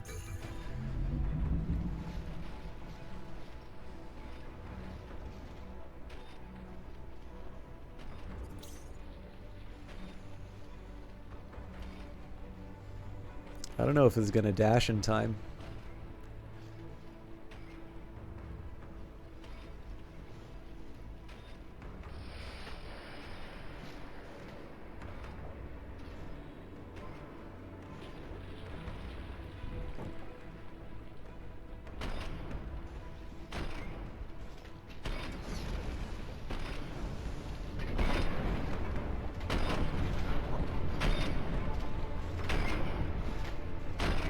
Miraculously dodging the missiles and the machine gun fire. Oh, okay, we got tagged by 1.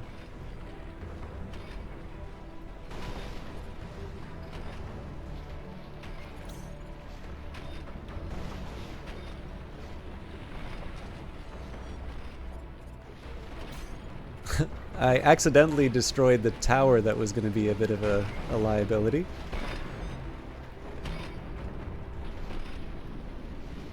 So the real question is going to be whether or not this unit successfully escapes.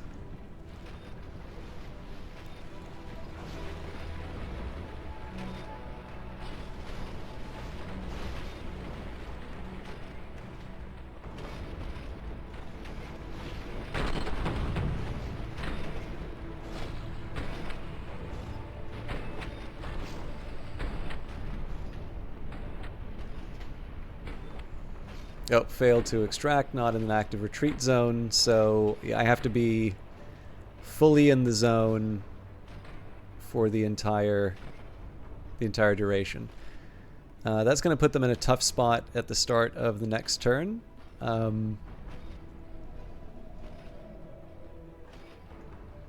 we didn't sign up for this to be easy.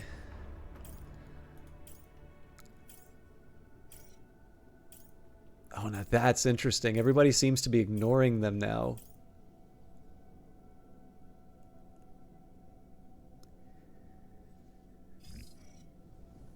I mean, how confident do I feel about that shelter holding up? Because they are not in great shape.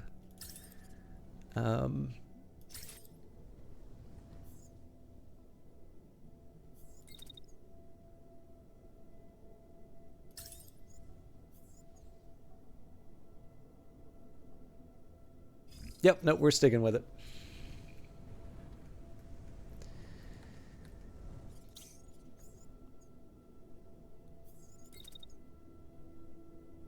Okay, so as always, we do the most damage that we can with this unit. I'm going to be a little more cautious in terms of how I move now.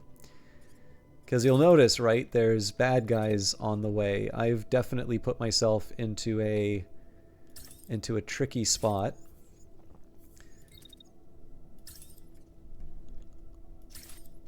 But the more I can distract the enemy, the better off I am at the end of the scenario. Yeah, let's see how this...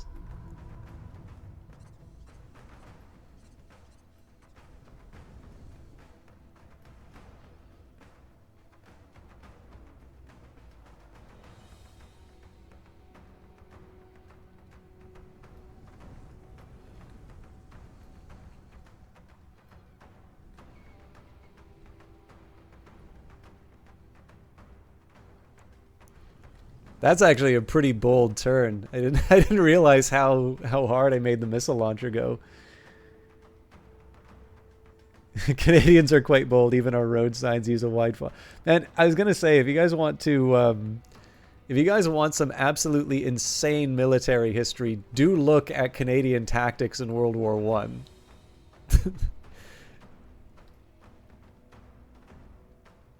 I'm very happy that like Canada is sort of considered a middle power and a very like good diplomatic force, and there's definitely, I mean, like, you know, if you live in Ottawa, you're going to hear from some people who know, right?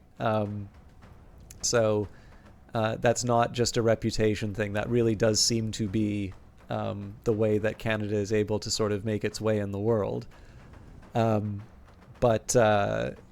But yeah, the Canadians were uniquely vicious in a particularly brutal war, let's say.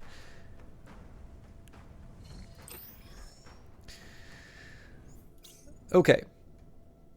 So the shotgunner doesn't need to worry about the... doesn't really need to worry about the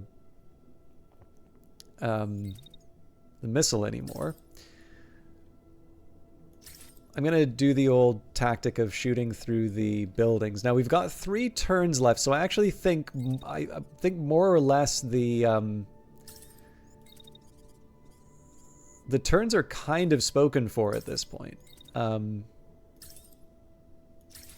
So, like, in terms of 3 turns, I can definitely see plenty of targets for me to hollow out with this unit, as long as they're not attacked. Now, again, the missile launcher is in a really interesting place.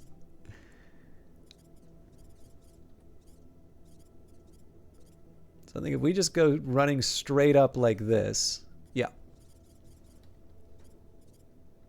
That's definitely going to make it interesting as far as... like, we are kind of running into these units. But the goal, as always, is to keep launching missiles at things. So, and this is an opportunity for me to do that. I guess I can't do that any earlier, can I? So, one other thing I'll take a look at is just to make sure that I don't have a better target. Yeah, so much of the stuff's already destroyed. This is kind of an option. Yeah, I actually kind of prefer that because I get the full shot. Okay, let's watch the magic happen.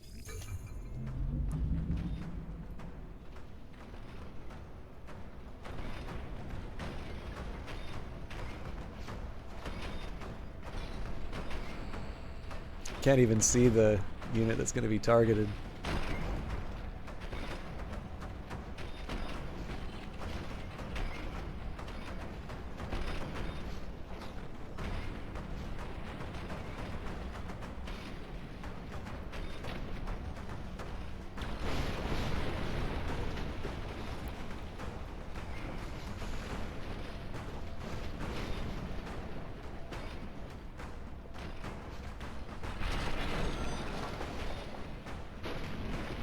Uh-oh.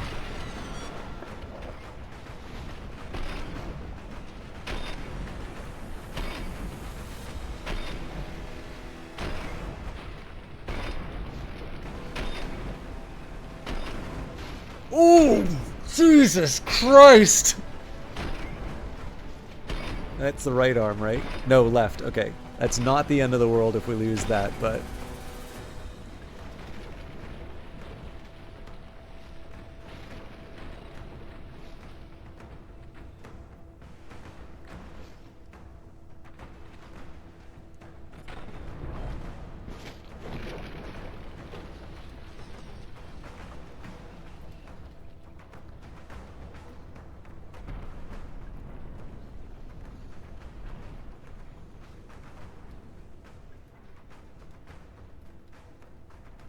It is eerily calm on the battlefield right now. Alright, they made it.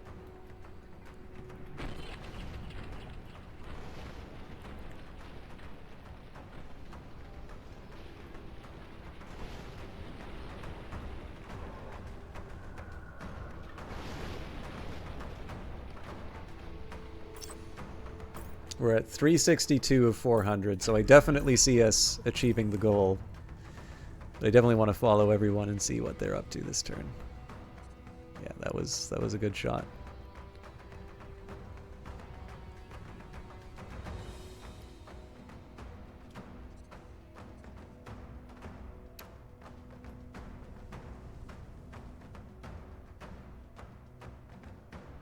I really like how that looks, like when you see the like basically running straight into the explosions and turning around firing the missiles. Again, this is a stylish game. And then finally the shotgun of doom. Yeah, just look at that melt that building.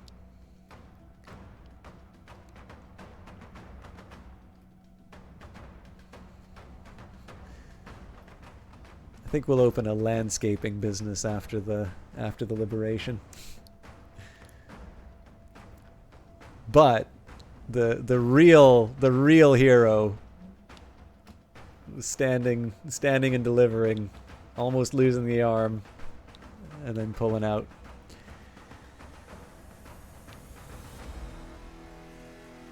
That was good timing on that. All right.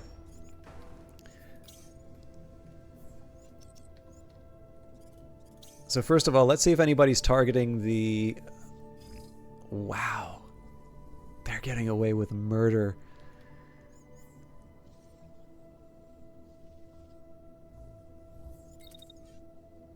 So I definitely need an escape plan.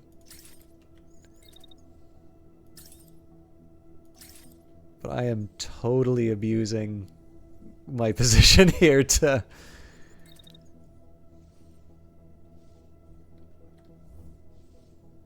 So we're basically going to run this to the end of the attack, and then we're going to... I want to make sure that the building's between me and the targets. Okay. So there's a real question here about how we're going to be able to make this work, because you'll notice that they changed, and they're out for blood on this unit. So my best option's probably... Actually, I wonder if I can dash. Not where I want to, but that doesn't mean I can't dash. Wow. That's exactly where I need to be. That could not have worked any better for me. Okay.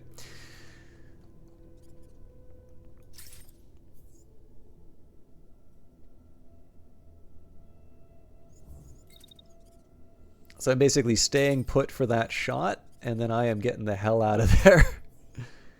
Because that is a lot of units that are converging on me.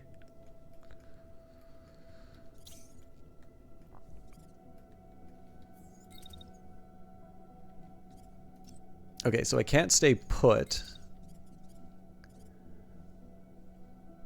I wonder... Oh man, that's really good.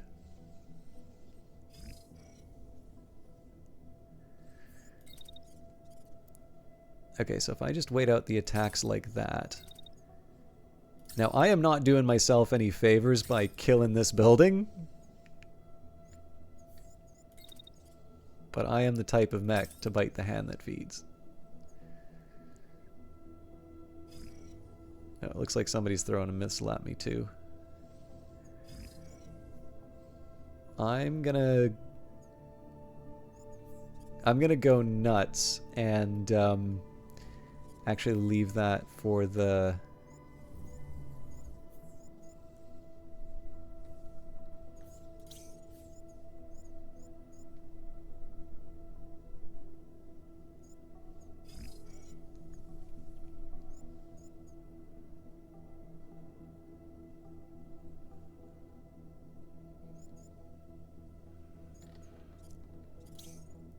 Wow. Okay. Yeah, it's gonna be a really interesting closing couple turns, but I want to see how this goes.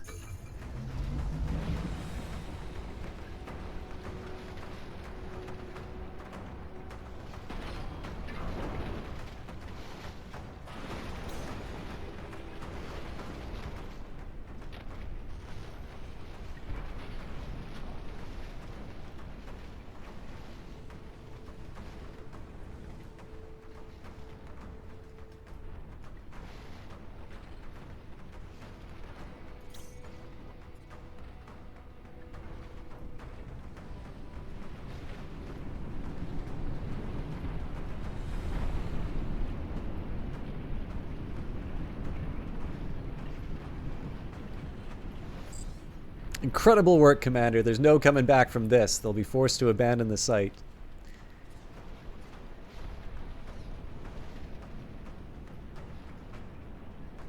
So I believe that is the first time... Is that the first time?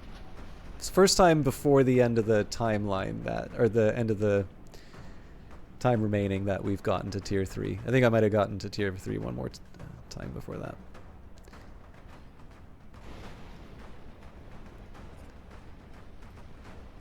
Probably should have aimed a bit lower.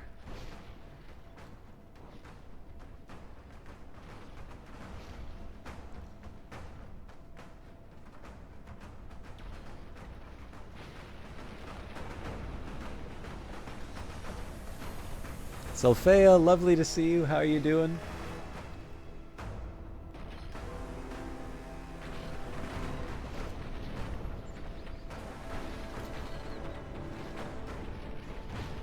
I feel like this particular track is this is a favorite, but it's one that I sort of underrate because I hear it a bit less. You are irritated. Why do software developers need to quote unquote help?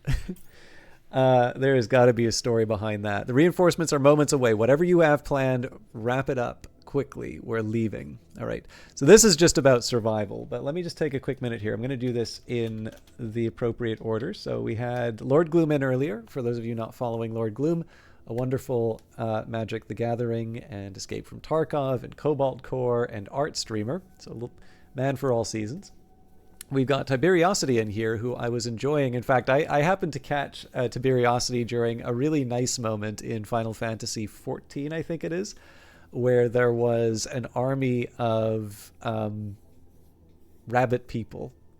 And the sheer joy in Tiberiosity's voice was just something else. It was incredibly enjoyable to watch the level of enjoyment. I actually have not seen a lot of the Final Fantasy MMO, so it was actually also kind of nice to have a first exposure to that. I mean, also fellow Canadian, so I feel like that is a reason enough to shout out. But in terms of the other half of my citizenship, we have got Sophia in the chat, who has been apparently dealing with some... Now, I'm curious, was this software backseating, or was this someone deciding to add features that did not help? But anyway, Sophia is also a variety broadcaster, has been doing a lot of my time at Sandrock whenever I wind up hosting her, but please do not make that seem like Sophia is only a Sandrock streamer. Actually, a very, very fun community to hang out in. And it feels, I don't know quite I don't have an explanation for this other than the quality of the stream, but that would be true of any of the streams that I'm shouting out. One of the things that I've noticed about Sophia is just the sheer number of other broadcasters that hang out, which I think kind of speaks both to her qualities as a person, you know, obviously very pleasant to hang out with. But obviously, I don't know, there is something kind of nice about, you know, someone, the respect of a professional or something. I don't know quite how Sophia might put it, but it's something I've noticed and I admire. So it's just the automation that they put into things. Because God forbid we expect people to have actual brains, but with every step of automation, you remove that level of manual control. Try troubleshooting that. I know exactly what you're talking about. There's actually a couple of friends of mine at work are using a framework which is quite popular, but I have absolutely noticed that if you do not do things the way that it thinks is best, it is a painful experience. Like it effectively removes the ability to I mean, what I'm searching for really is it removes the ability to fix the problem. You're left with you're sort of left trying to find the orthodox way of getting out of this horrible situation that the software has put you in. And I don't like it when programs do that. Okay. There's not a lot of good options here. But I'm going to do my best because it's the end of the world. Like anything past this point doesn't exist.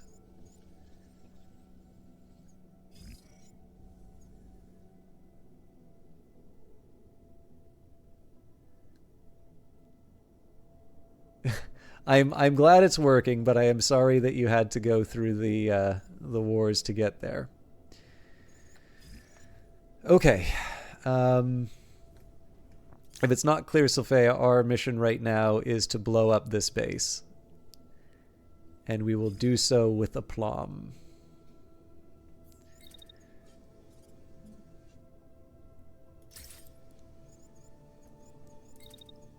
At this point, I don't even think I care about the heat.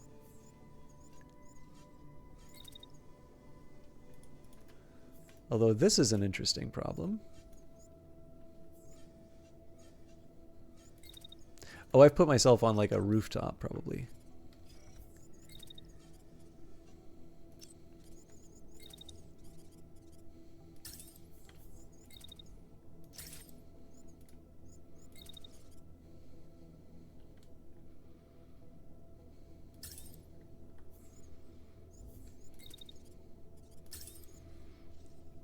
So again, the name of the game here is to avoid getting hit by stuff.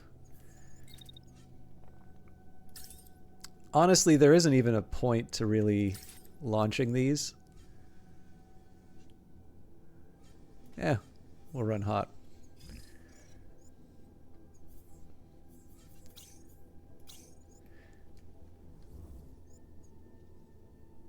Okay, definitely feels like a couple people want this unit's blood.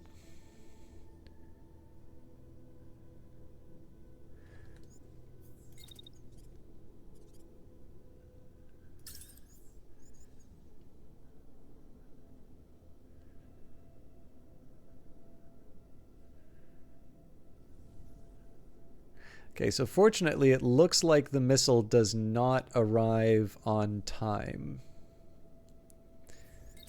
So I'm gonna make sure that the attacks are clear before I move ahead. Yep.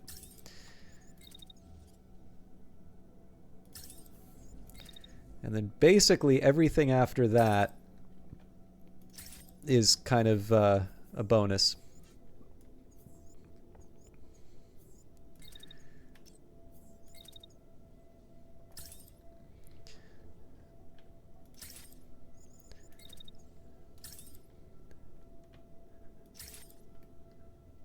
All right. Let's do this.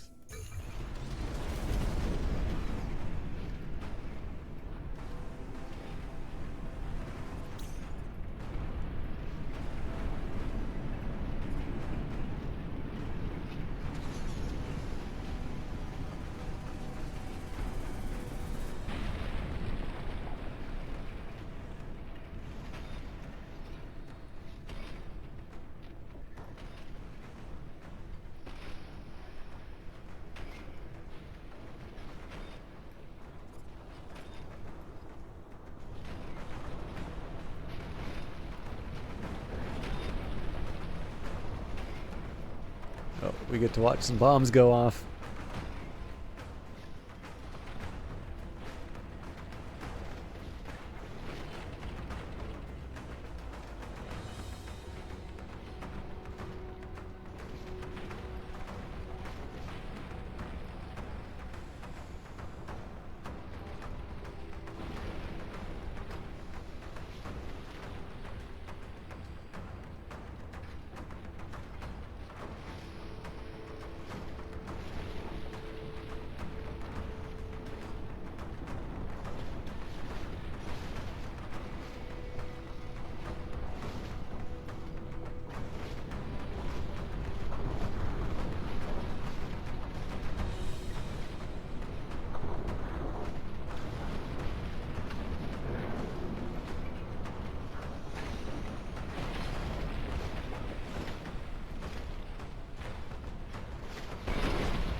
Site's compromised. Let air support deal with this demolition crew. We're out. Ground forces retreat.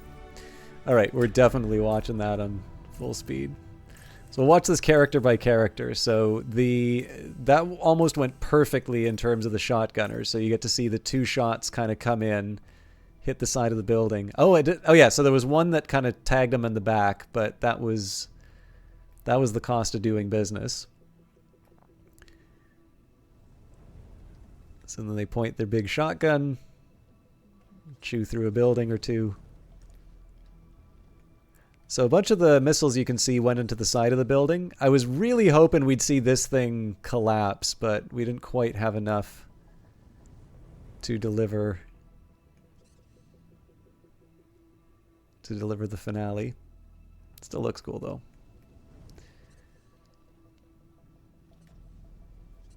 And then finally threading the needle with the longbow.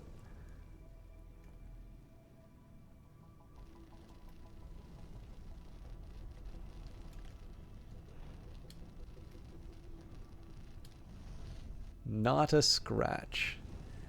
But what I'm particularly proud of is just taking a look at that building at the end of the turn. So that was a lot of fun. I think that was probably the best. That was probably the best demolition mission that I've had so far. We achieved the victory. So we achieved the objective before the end of the timer. I was definitely in a bit of danger as far as my unit's health is concerned, but we're at a point where I can recover. Like I'm purely buying scrap, and really what we're just doing here is we're waiting out. We're waiting out an opportunity to repair before we take on the boss. So, I think this allows us to build a big gun.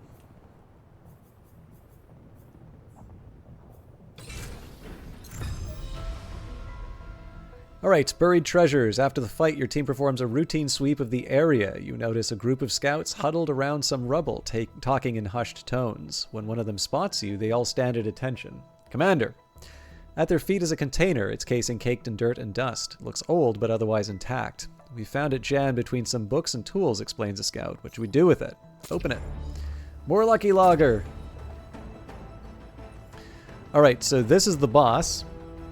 An old military facility reactivated by the invasion forces in a last-ditch effort to hold the province, designated as the priority target by the Home Guard. So before we do anything, we're going to I'm just taking some time at this point.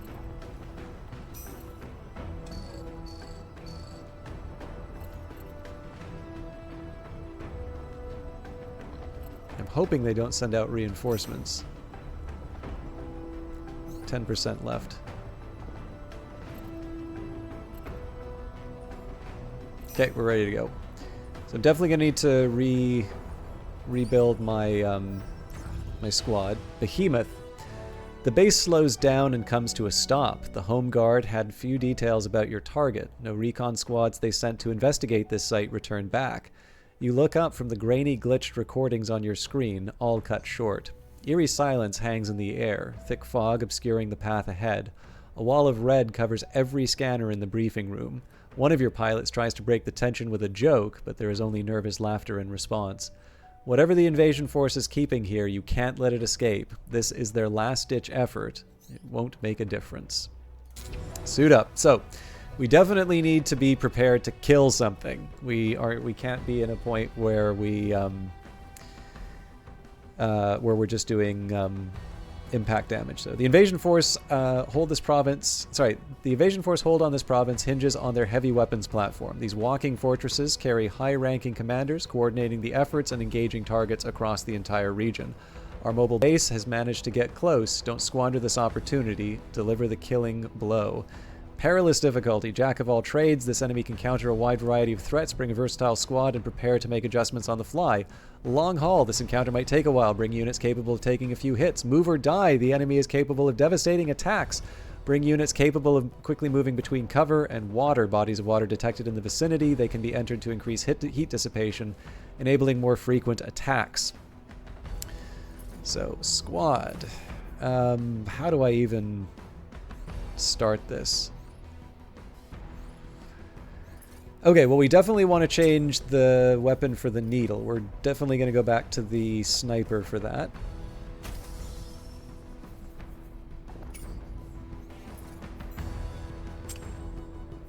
So I don't mind keeping the machine gun on the Helios, but let's make sure that we've got the best machine gun that we can get. So we can do more kinetic damage, or no, sorry, less kinetic damage with... Fascinating.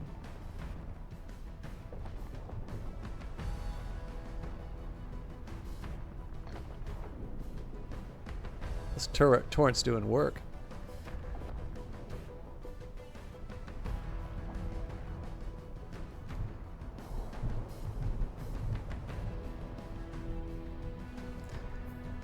Alright, I wasn't expecting that, but there we go.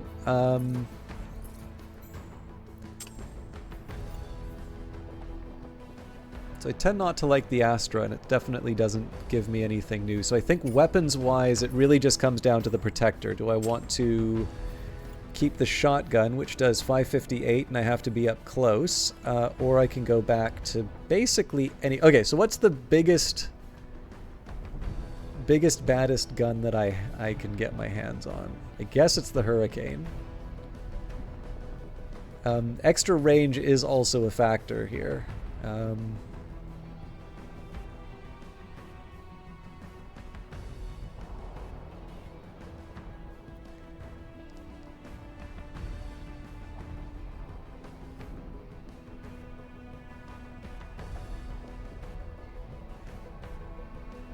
Yeah, let's go for another machine gun. Okay, the next bit, I'm gonna do something a little different here, and I want to start taking a look at like arm upgrades. So priority number 1 is to make sure that I can retain my speed. So for instance, this arrow arm isn't that bad. Because I can still retain the 28 speed. The one problem here, though, is we've got 261, so combine this, we wind up with 246, and our heat dissipation goes down. So this is actually a downgrade, even though it's a higher level, piece of equipment.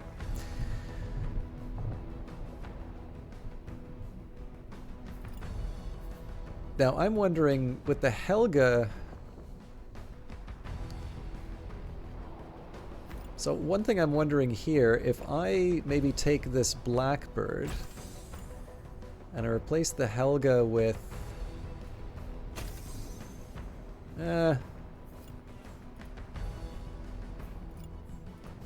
What if we put hollow plate on it? Nope. Oh right, light plate is the better one. Okay.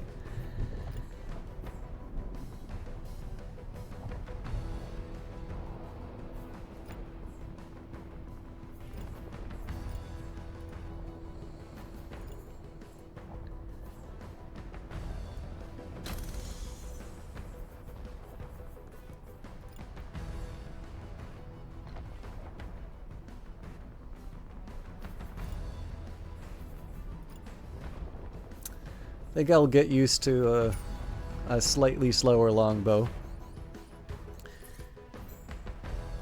Now for the protector, what I want to do here is see if there's anything else I can do to bulk up. So weirdly enough, this is a light torso. Oh, this is interesting. So I can put the Vidar on. That's really going to slow me down, but I can sort of afford to put some skinnier stuff on. So you know what? We are going to upgrade to the Vidar. Now this has currently got hydraulics. I feel like I should be able to throw weight reduction on to at least help with the heat. And this is currently an afterburner reactor, so I think if we go for an overdrive, we're in better shape. That made all the difference. So we can get to 10. So I guess the question here is, if we generate 130, that is I think that's one of the hottest weapons I have. So let's go for the standard reactor for a start. Now we're still heavy. I can actually probably afford to lose some more weight. But legs are the kind of thing you don't necessarily want to mess around with either.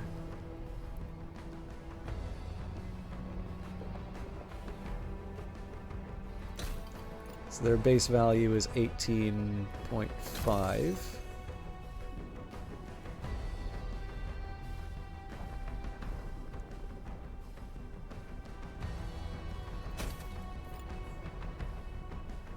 Okay, so if I put these Nox Heavies on, I can give them the weight reduction. But we're now at a 10.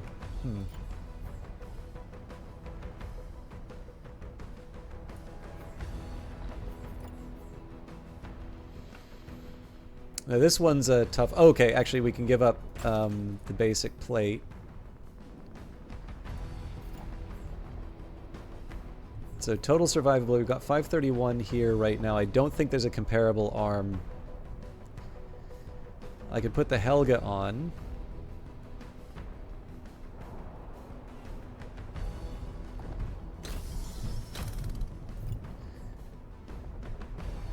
Yeah, so this is still better.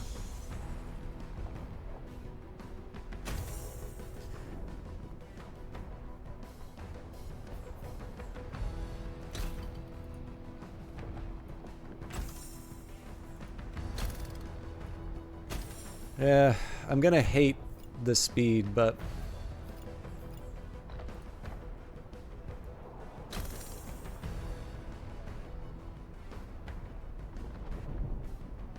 yeah, we'll try the overdrive after all.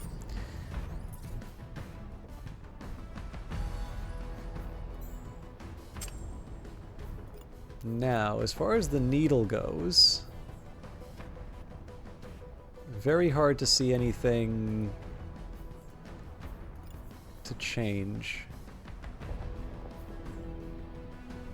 I actually think I like the idea of a little... All things being equal, I do like the idea of a bit more survivability.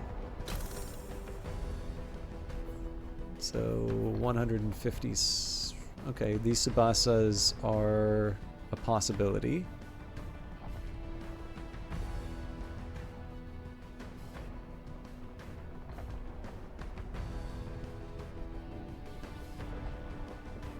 The arrow is the best out of all of them, but I'm not sure I can keep the speed up.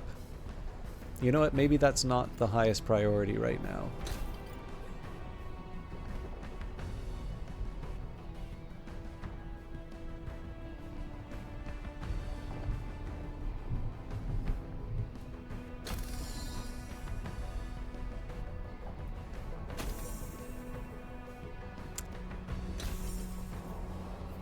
Okay, back to 28 with that.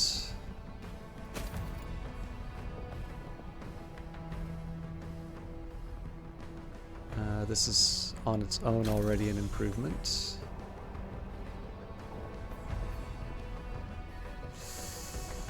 This Tsubasa is the best out of all of them.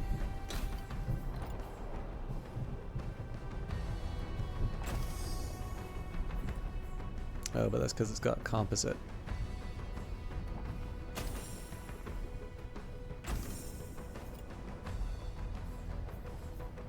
Okay, so the real number for that is actually 189.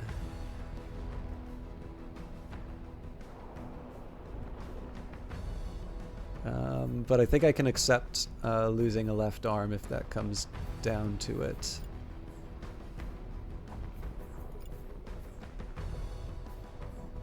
Yeah, so the needle's ready to go. The Helios, I think we've gone over this several times already.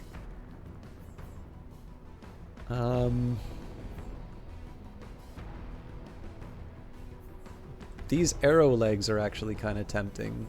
Higher survivability, lower mass. We lose the generator, but it seems that our speed is still the same.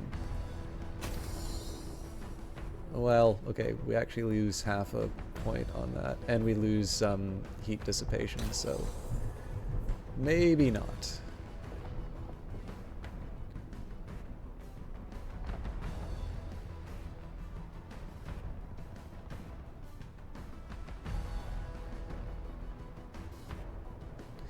Yeah, that generator actually adds a lot. Okay, these arms, I'm guessing we don't have a good comparison. Obviously, some of these have defensive modules.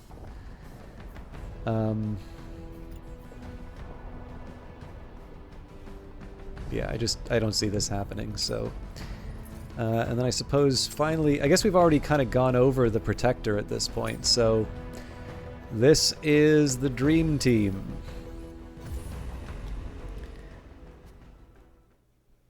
What are we up against?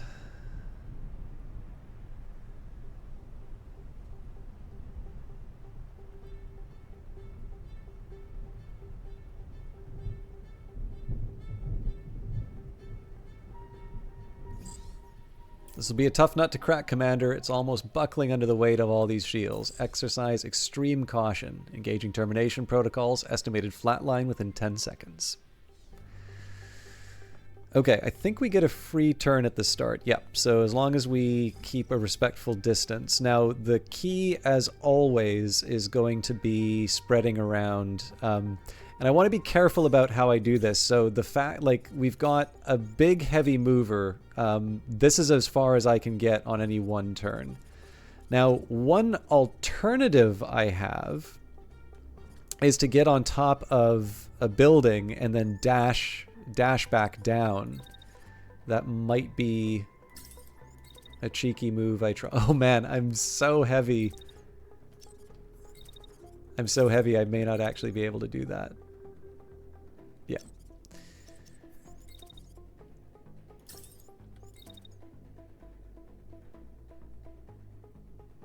The stairs are a struggle. Okay, well that's fine because I can still dash down. But yeah, we're gonna spend the whole turn getting into position. Now, the sniper does get some distance, but I also want to make sure that I'm taking advantage of the opportunity to attack. So this thing has got its core. Now again, we could try and go nuts and everybody just focuses down the core. Man, that is a bold strategy. I think maybe what we want to do here... Yeah, you know what? We're going to focus down the launcher at the start.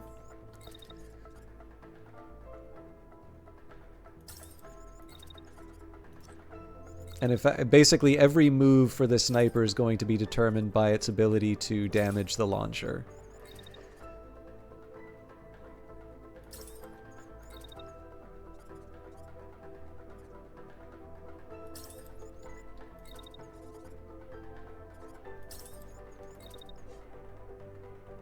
Okay, and we don't have any more runway, so in this case we're just going to run to the closest cover. Now this one's going to get a little awkward. I'm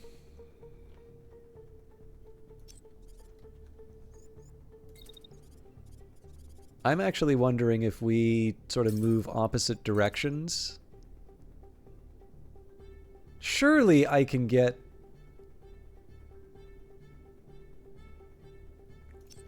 Huh. I would have thought... Okay, yes, we can.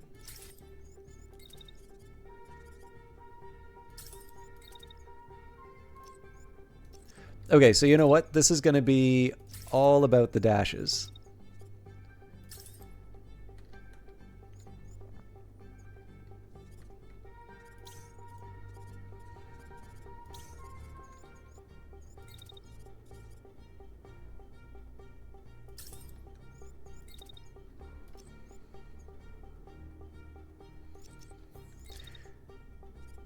So things are going to get particularly exciting with the...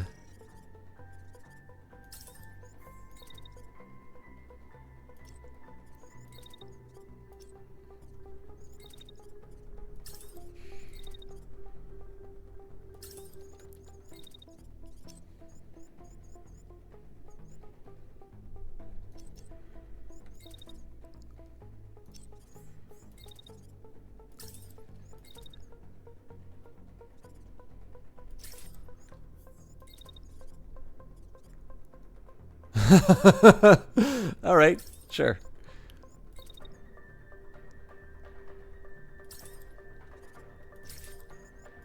We're actually doing less damage than I thought we would, but... So what I'm trying to do is I'm trying to get people in four corners, but... We'll see how it goes.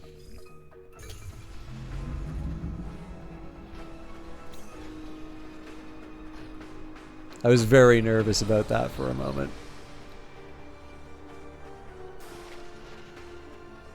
Okay, that was a shield. That wasn't the launcher, unfortunately.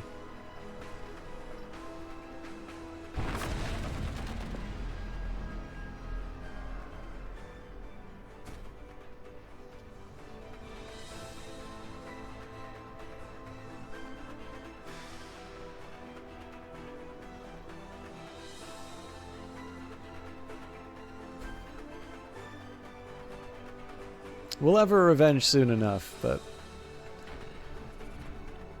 The good news is it does seem that it is a relatively less armed enemy.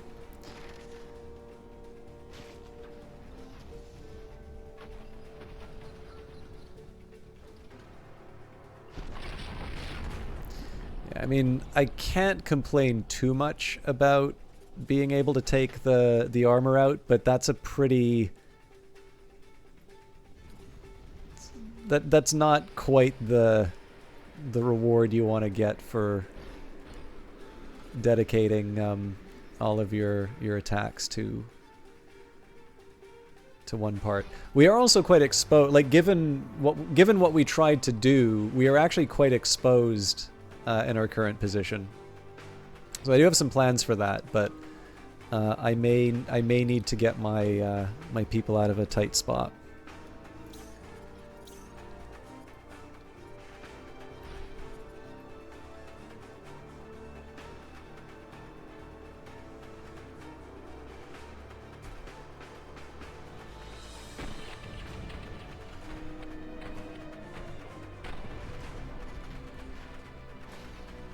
Okay, a little bit of damage on the launcher, but as expected,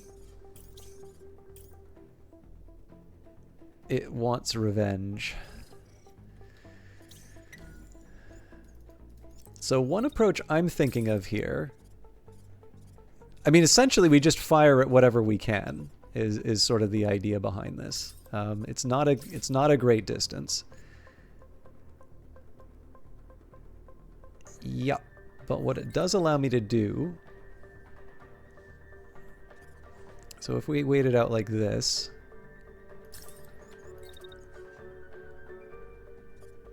Oh, that is a real shame. Okay.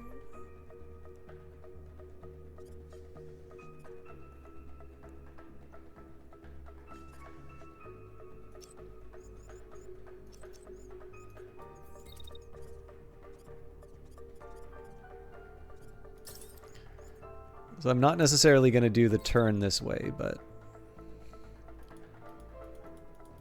Okay, so the whole plan of... the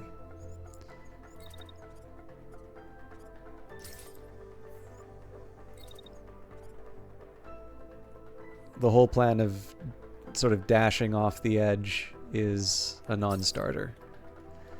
We're still going to escape, like we're dashing, so it shows these missiles following, but we should cancel that based on our movements. Now this is a tougher nut to crack because this is basically starting, like the turn is starting this way. So my best bet, honestly, is to dash to any kind of protection I can find. Okay, so let's just see. We dash.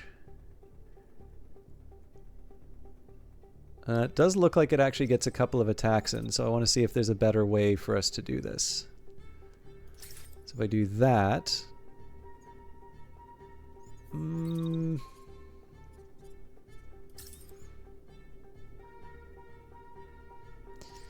Yeah, I spent a little too much time moving, so...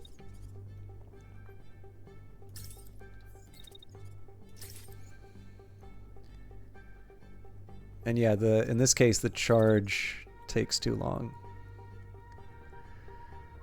This is quite the pickle.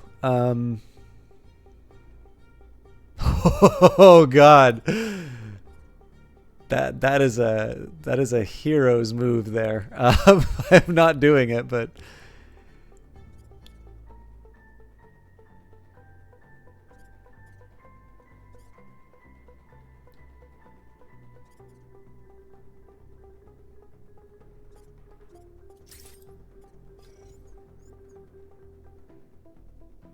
Yes, I mean, this seems to, out of everything, this seems to be my best opportunity.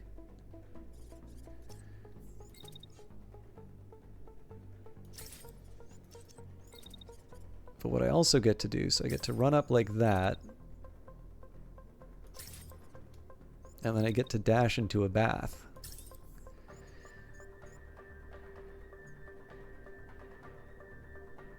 Nice. Okay.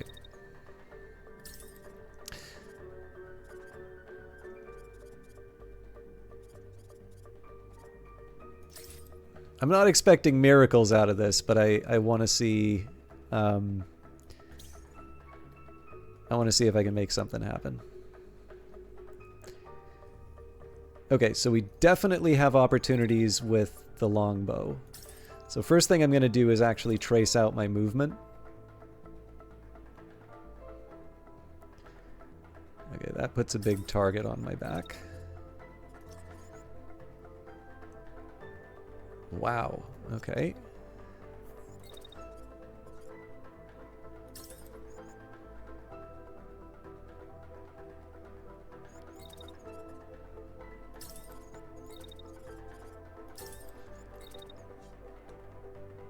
So essentially here, this is the chance for me to really make a difference.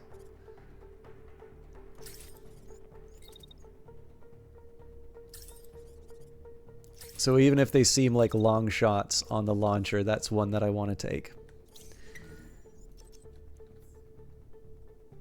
Now I'm assuming the warning it's giving me, yeah, it seems to be based off of this main gun. So what I'm going to do is I'm actually going to, like, if I can, I'd like to at least get one shot on the launcher, but after that it's pretty clear that I can't hit it. So the next question is, alright, so I have to get out of dodge after that one attack, which I'm completely fine with.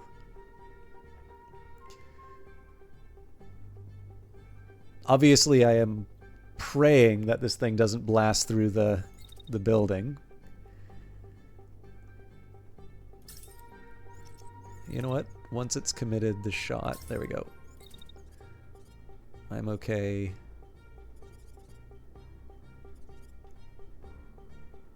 Yeah, I guess I'll just have to chase it down.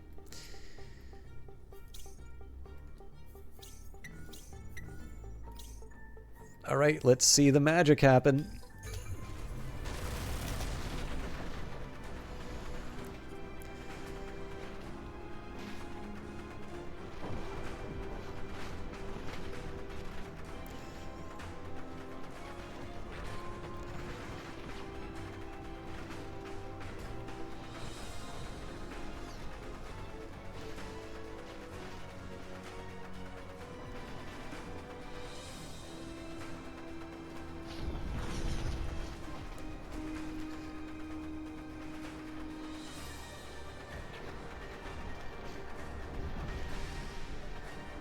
So we were pretty safe here, it turns out.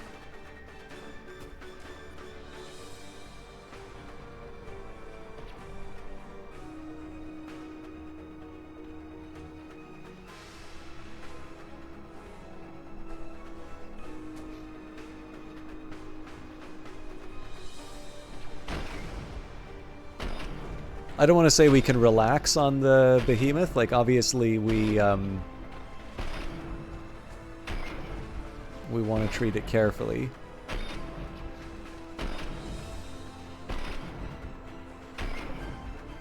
But it does seem that we're nimble enough to be able to handle the worst that it has to throw at us. Even my slow unit seems to be moving to a good position relative to the rockets. Although I also noticed it didn't seem like they blinked. Yeah, so those are actually doing a better job tracking him than I would have expected.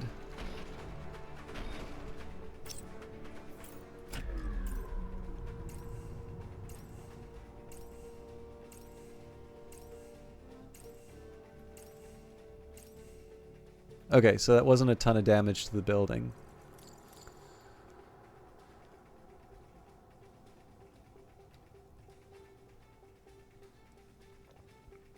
I am slightly tempted to start with a dash, just for protection.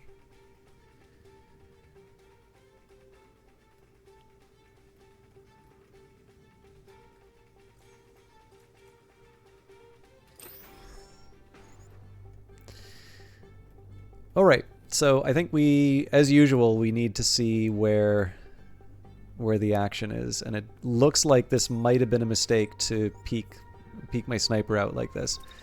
So if I run, yeah, we have a fighting chance of avoiding the consequences of our actions. Or my comeuppance, as I like to say around Sophia. So what I'm going to do, I'm actually going to go a little deeper behind the cover here, just so that I can have a little more variety in terms of the areas that are getting hit. But what I don't want to completely abandon... I don't want to abandon the post because we do have some chances to do some damage. But like right now, it is not tenable for me to have my sniper just sitting around like that. Now the interesting question here is there any threat faced by the longbow? And right now the answer to that is no. So I may actually have some opportunities to take out the launcher doing this. So again, I want to be careful. I don't want to throw away a chance. I don't want to throw... Yeah, so like this is a perfect example, right? This is me flying too close to the sun. But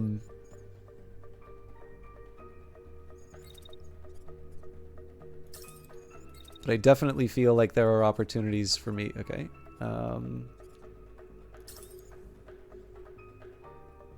Yeah, so that's not workable.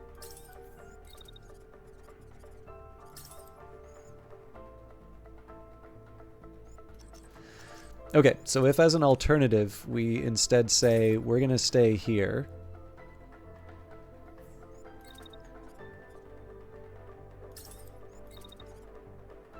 We just kind of say we're going to run alongside and say it's party time. So that definitely leaves me exposed.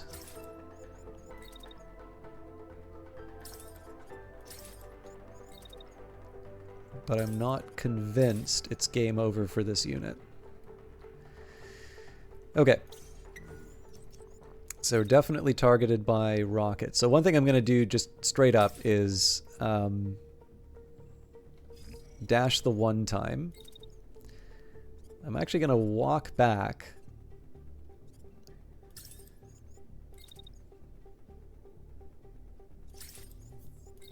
So this is just me kind of making sure that I'm clearing out the fuzz. I will sort of stop this at the end, but like right now, actually the one problem with this is that I'm sort of focusing on one area, so I should be moving a little bit more. So what I'll do instead, dash that out.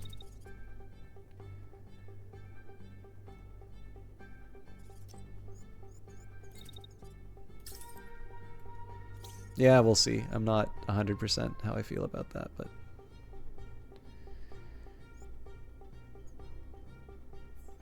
Okay, so if I do this, I'm not really doing myself any favors right now, but...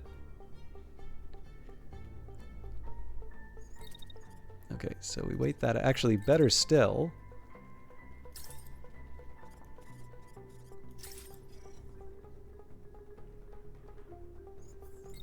I don't need to be idle during that. This is like a 1 in a million shot, but it's something for this unit to do. Okay, I'm genuinely curious how things go with this guy. Alright, this is good. This is all hitting the side of the building. Next person I want to see is the longbow. So I want to see if they fly too close to the sun and get knocked over. We can't actually save scum this. I mean, we can save. We can reload to the beginning of the fight, but there's no mid-fight saving. It would be a big shame to lose all this progress.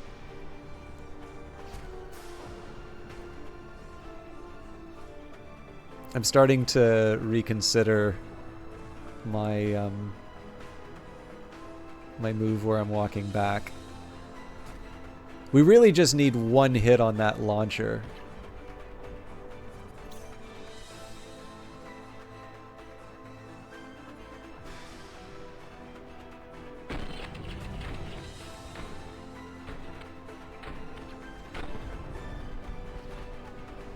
Back, got it. Okay, so obviously these things are still a threat to me, but I basically, that's put an end to its artillery style attacks.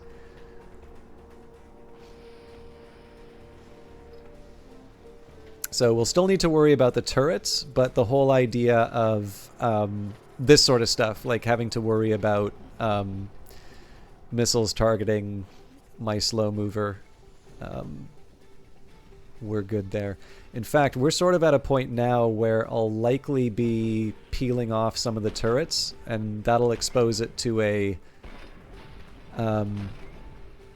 that'll sort of expose it to my more general forces, which means we can really get some people hammering away at the core.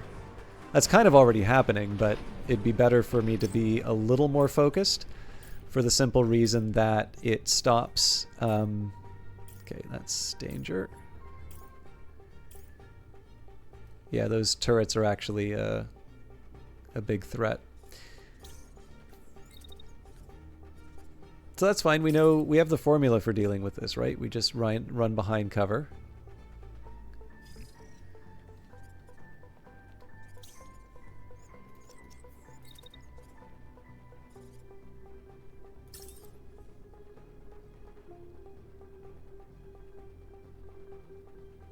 Now this is an interesting opportunity because once...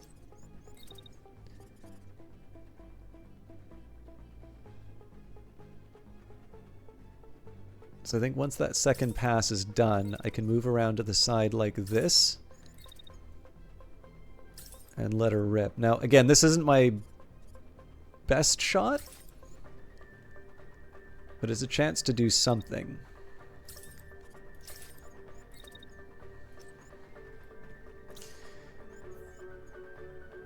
Okay, so we're definitely exposed here, so I'm gonna just run to safety. But after that second pass, it's the same story again. Although considerably far away, so maybe my better option is to actually get on the stairs.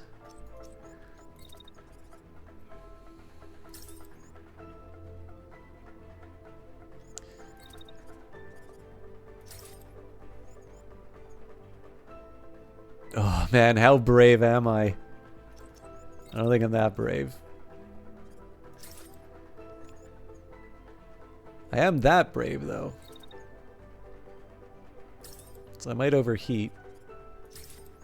But again, this is one of these opportunities that's a little too good to pass up. Now I think I can just stand still and let her rip on the main gun here. Again, I am potentially setting myself up for a world of hurt in subsequent turns. But now the interesting question here is if I get into position like so,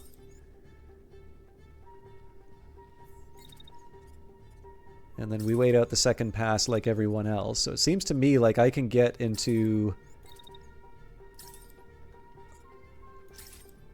yeah, so I'm basically able to fire, like do my sniper thing, and we can probably run away in time for the start of the next turn. So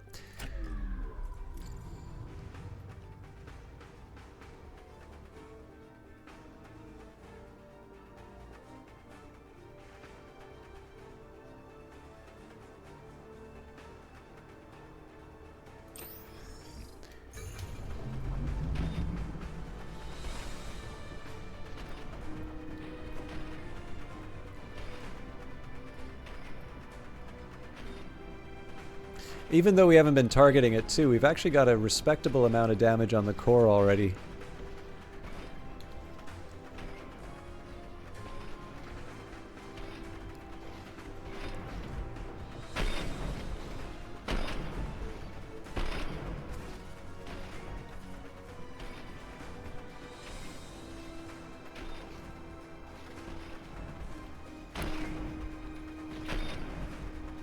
I guess the real action's here with Kilo.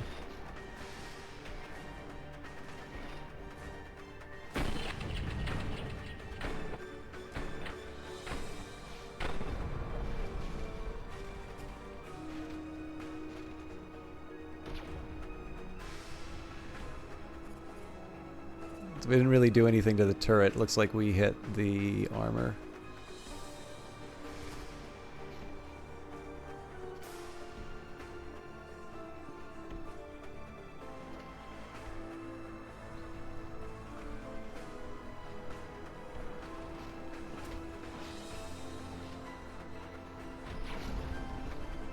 Not running across the top again.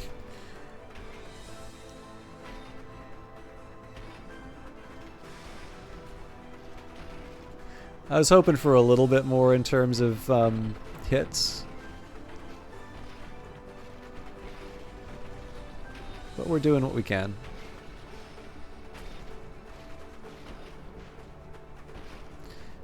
I'm definitely feeling like there is a growing argument for just going for the core. Yeah, so the real question here is going to be like what do the attacks look like this turn? Okay, so there is a mild threat to the unit with the assault rifle. But it's also potentially in a position to finish the job in terms of taking this out.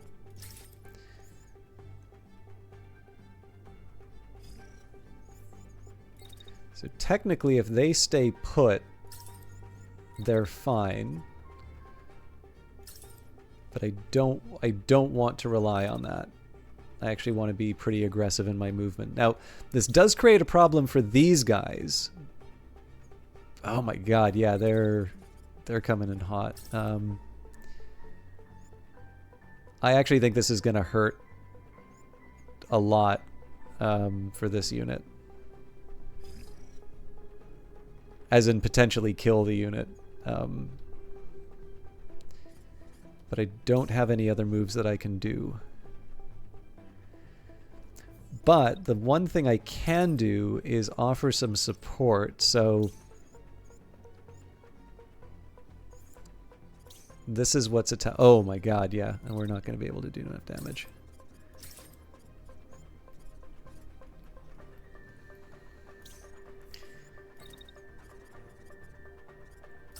So we need to go downstairs for a little bit.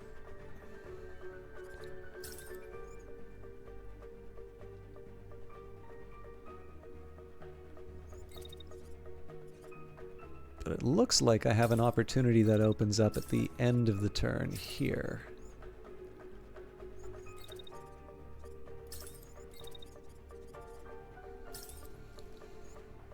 So safety first, we're not going to stick around, but...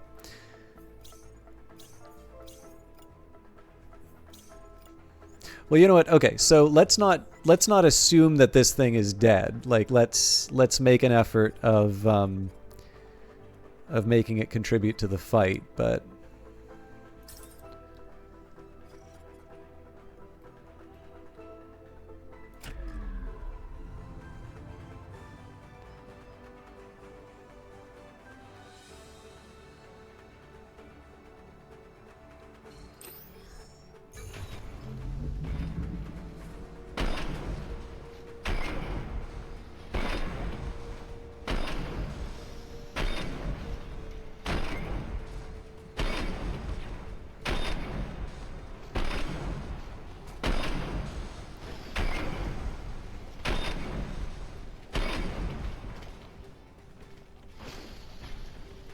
we can breathe now.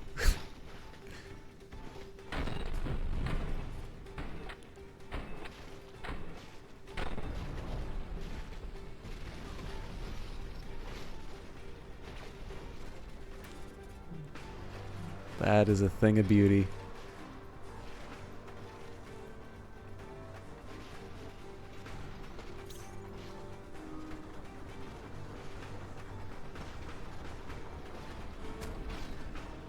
I love the way the light looks on that.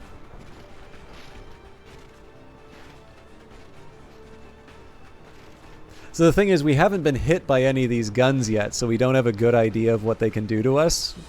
And I am perfectly happy not to test that.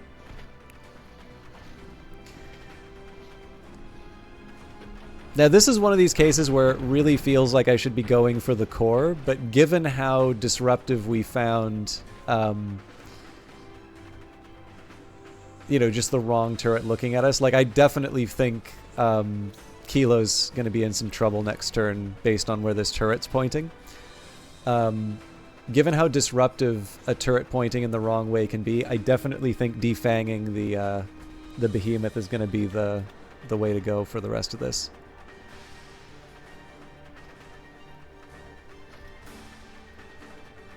I definitely want to pay attention when I see that kind of fire. I think it's fine, but...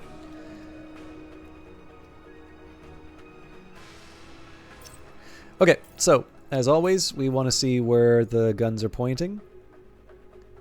Oh, that's interesting. Okay, so Kilo, I think, wants to go in a big circle here.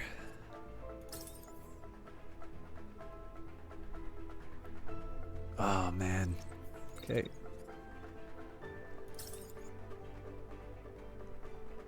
Well...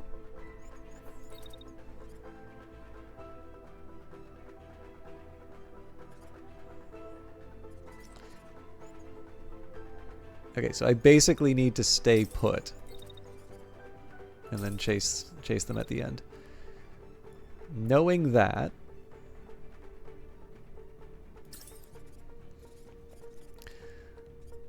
I'll fire on the turrets that I can.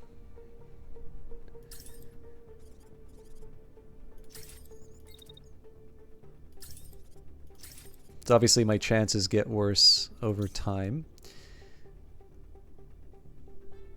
Now, I am kind of curious what sort of pot shots I can take as my sniper, because of course the challenge here is that I'm actually quite close, so the shots are bad. Yeah, so if I stick around, that's bad news for me, so I'm definitely gonna wait it out.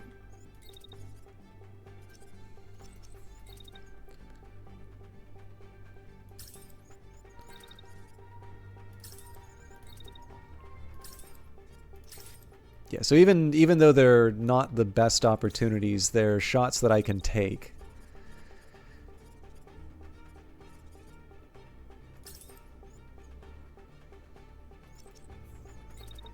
Okay, now the real danger with these ones, so if I just move out like this, I kind of get hit. I get hit by that ping. So the big challenge that I've got here is that, like, what I'd like to do is just fire indiscriminately, but the problem is then I wind up with friendly fire. So at the very least, I'm going to have to make this happen further away. Now, the one thing I don't want to do is fall into the trap of targeting this unit, like with my slow mover, and just kind of assume that they're or like I don't want to chase it down and be like, oh, there probably won't be any consequences. Like, yes, it will 100% punish me for doing that. It's like these are like completely ineffective shots, but they're putting the pressure on.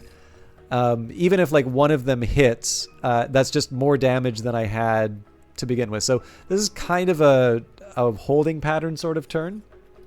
But what matters the most right now is that my units are not being attacked, like they're not being taken out, and we're still chipping away on at least one component. But of course the longbow is going to be the hero on this one.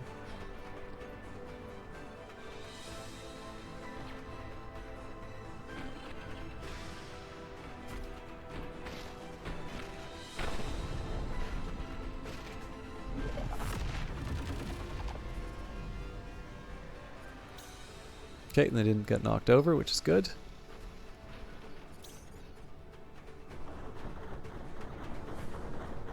It looks like I hit the side of the building on that. That's embarrassing. But yeah, see, like, as far as damage goes, this is not that bad.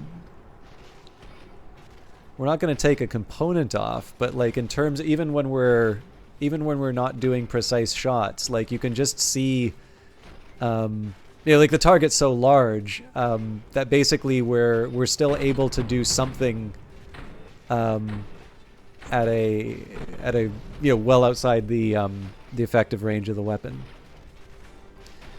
In fact, it looks like we took another weapon off of this, so that was one of the turrets. That is unexpectedly good news. I don't know if that completely clears up the longbow to go on the core, but I should feel a lot more confident in the oncoming turns.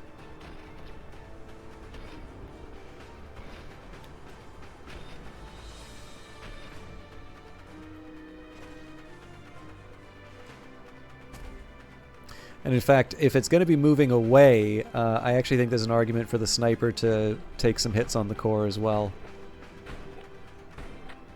Let the machine gunners take care of the remaining weapon.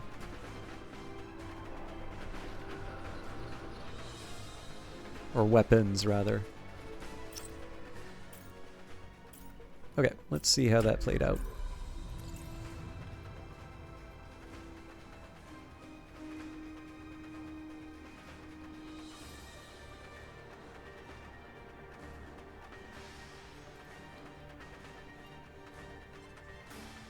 I like these two. All right. Let's so that sniper shot actually did some pretty respectable damage on that turret, so I want to see if I can repeat the trick. Probably not. I think I'm going to hit the body, but the body is still not a That's not a tragedy if that happens.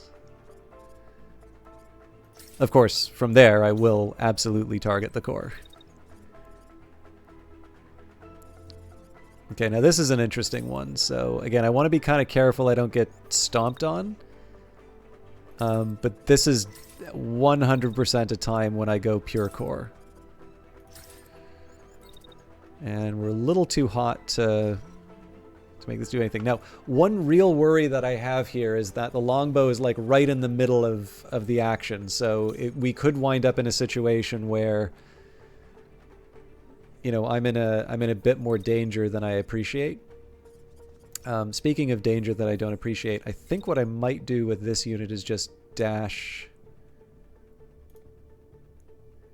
Okay, if I do an aggressive dash like this, oh man.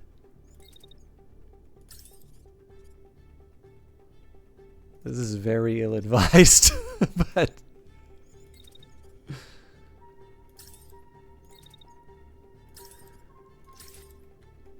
So if I do that, it can't target this unit. This means this guy can lumber up. Oh man, okay, so if I dash him forward...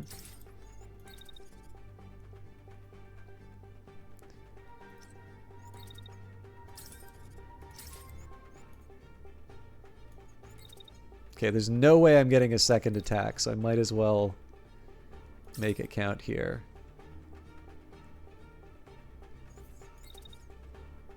But after this, I'm 100% going back to my hiding place. There is no way I can justify keeping this many units out in the open. Alright, this should get really interesting.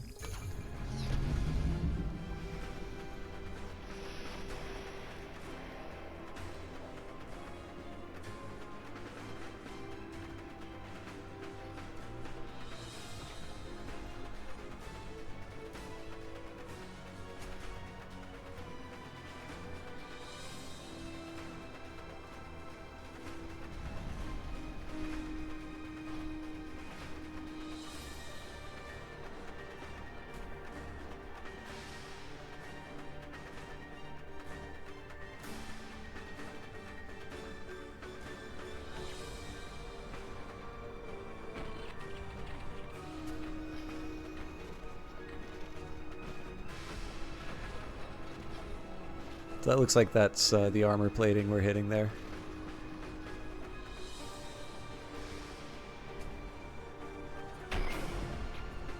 Certainly did a number on the turret, though. I'm assuming it's going to have some kind of backup system that goes up if we take out the main gun. That's a big if, though. I can't really see the two machine guns delivering. Actually, no, that must have been the sniper that took out that turret. That was a really good shot.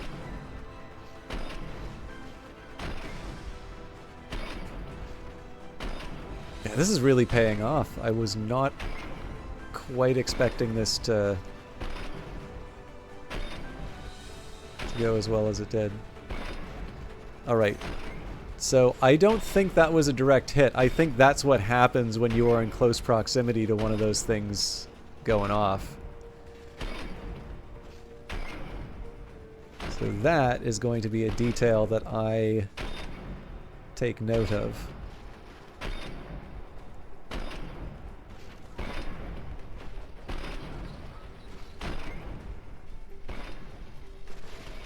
Nice big chunk off of the core.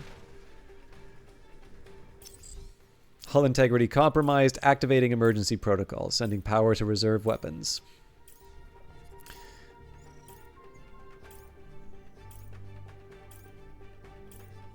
Yeah, so I mean, I can't be surprised that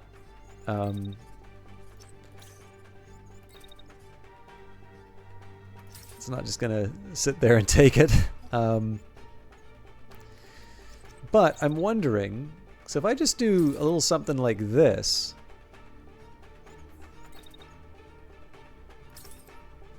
it's not my best chance of hitting that part, but you know what? I don't need a best chance. I just need a attack.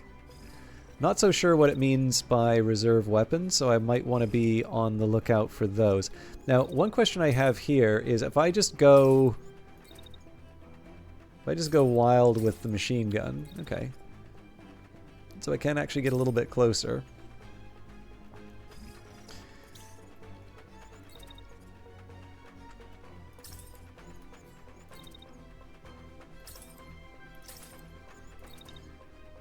So I definitely don't want to make the I don't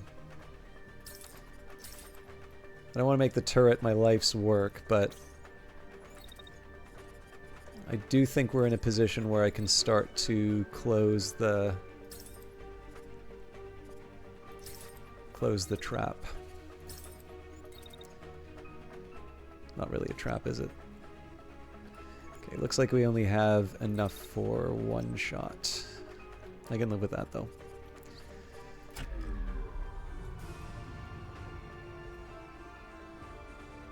Yeah, that thing has got quite the blast. I'll pay attention for that in future. But again, if that's going to happen to any unit, the protector is the one I want to see that on.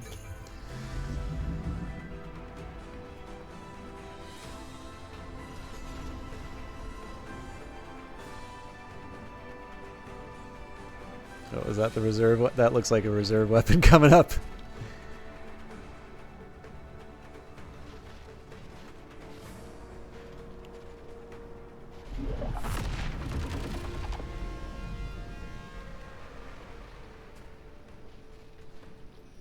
Okay, everybody's standing.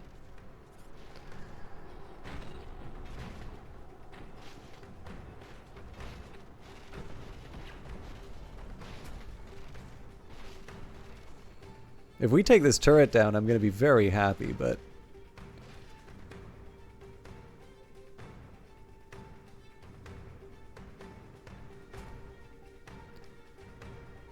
I'm probably going to be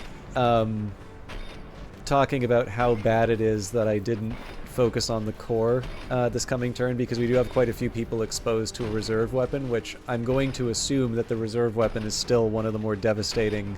Well, like, everything's devastating because I got a team of glass cannons, but I expect that the reserve weapon is going to be something that really complicates the situation. The one saving grace is that this thing is so close to death that it may not matter. Oh, that's right. This guy gets to save the day at the end.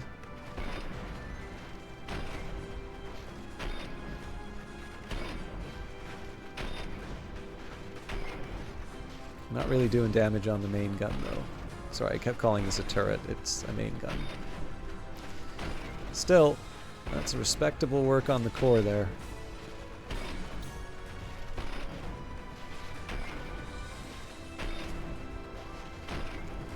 We might be seeing the end. We got it.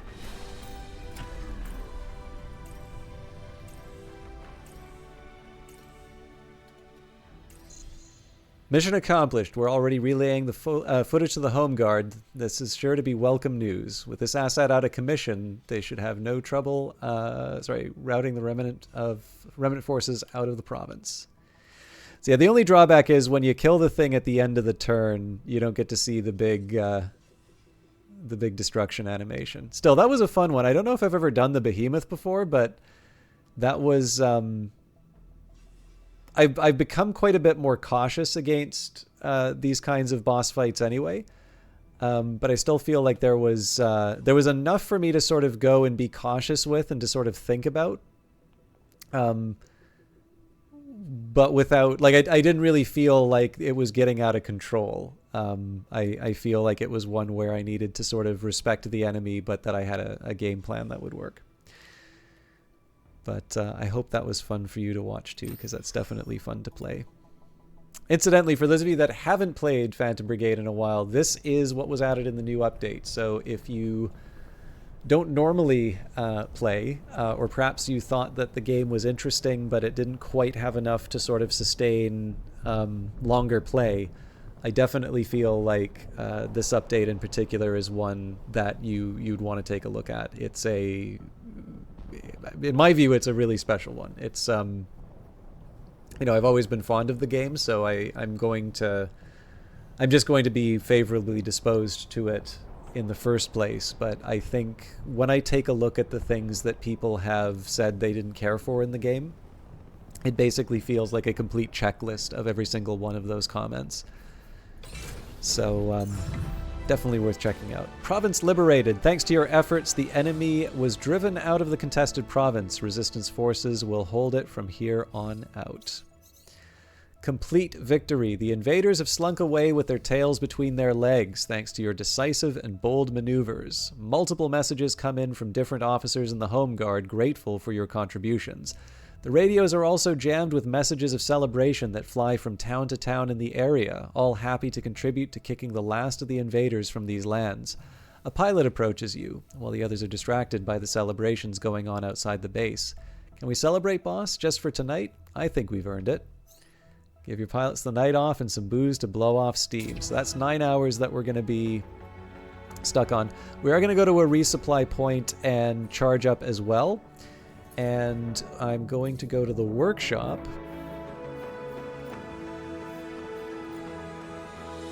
Oh, I need experimental assembly before I can build this Vulcan. Not looking good then.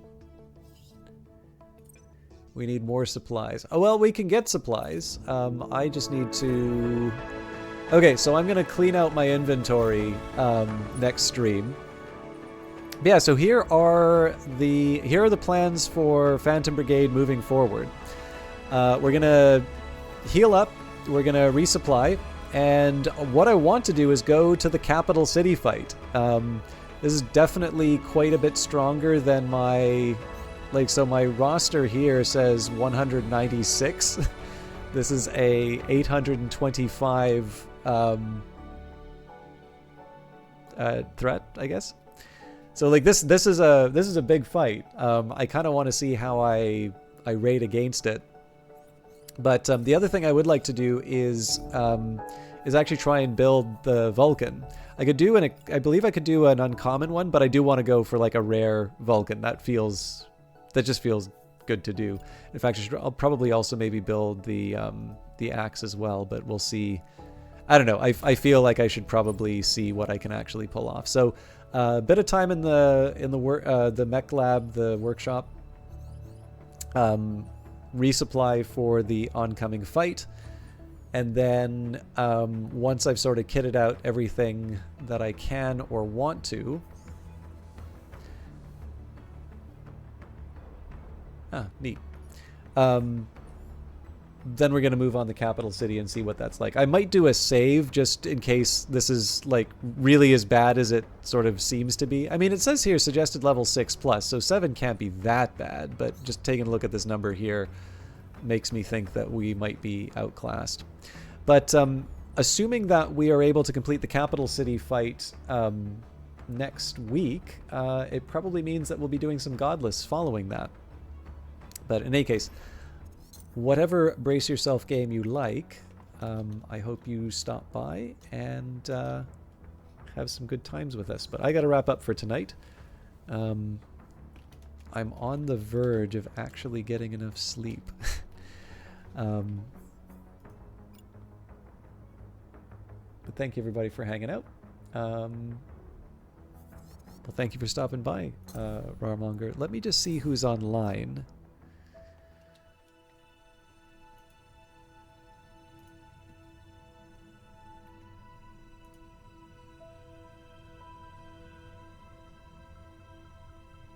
Oh, Yessie in the Stars is playing Sonic Frontiers. I actually wound up picking up Sonic Frontiers because of Yessie's gameplay of it. So, she's definitely a good one to recommend. In fact, one thing I really liked about... So, Yessie started doing cooking streams on Sunday nights, which are very enjoyable. But I've been really enjoying classical. I mean, I've always liked classical, but at work I've been...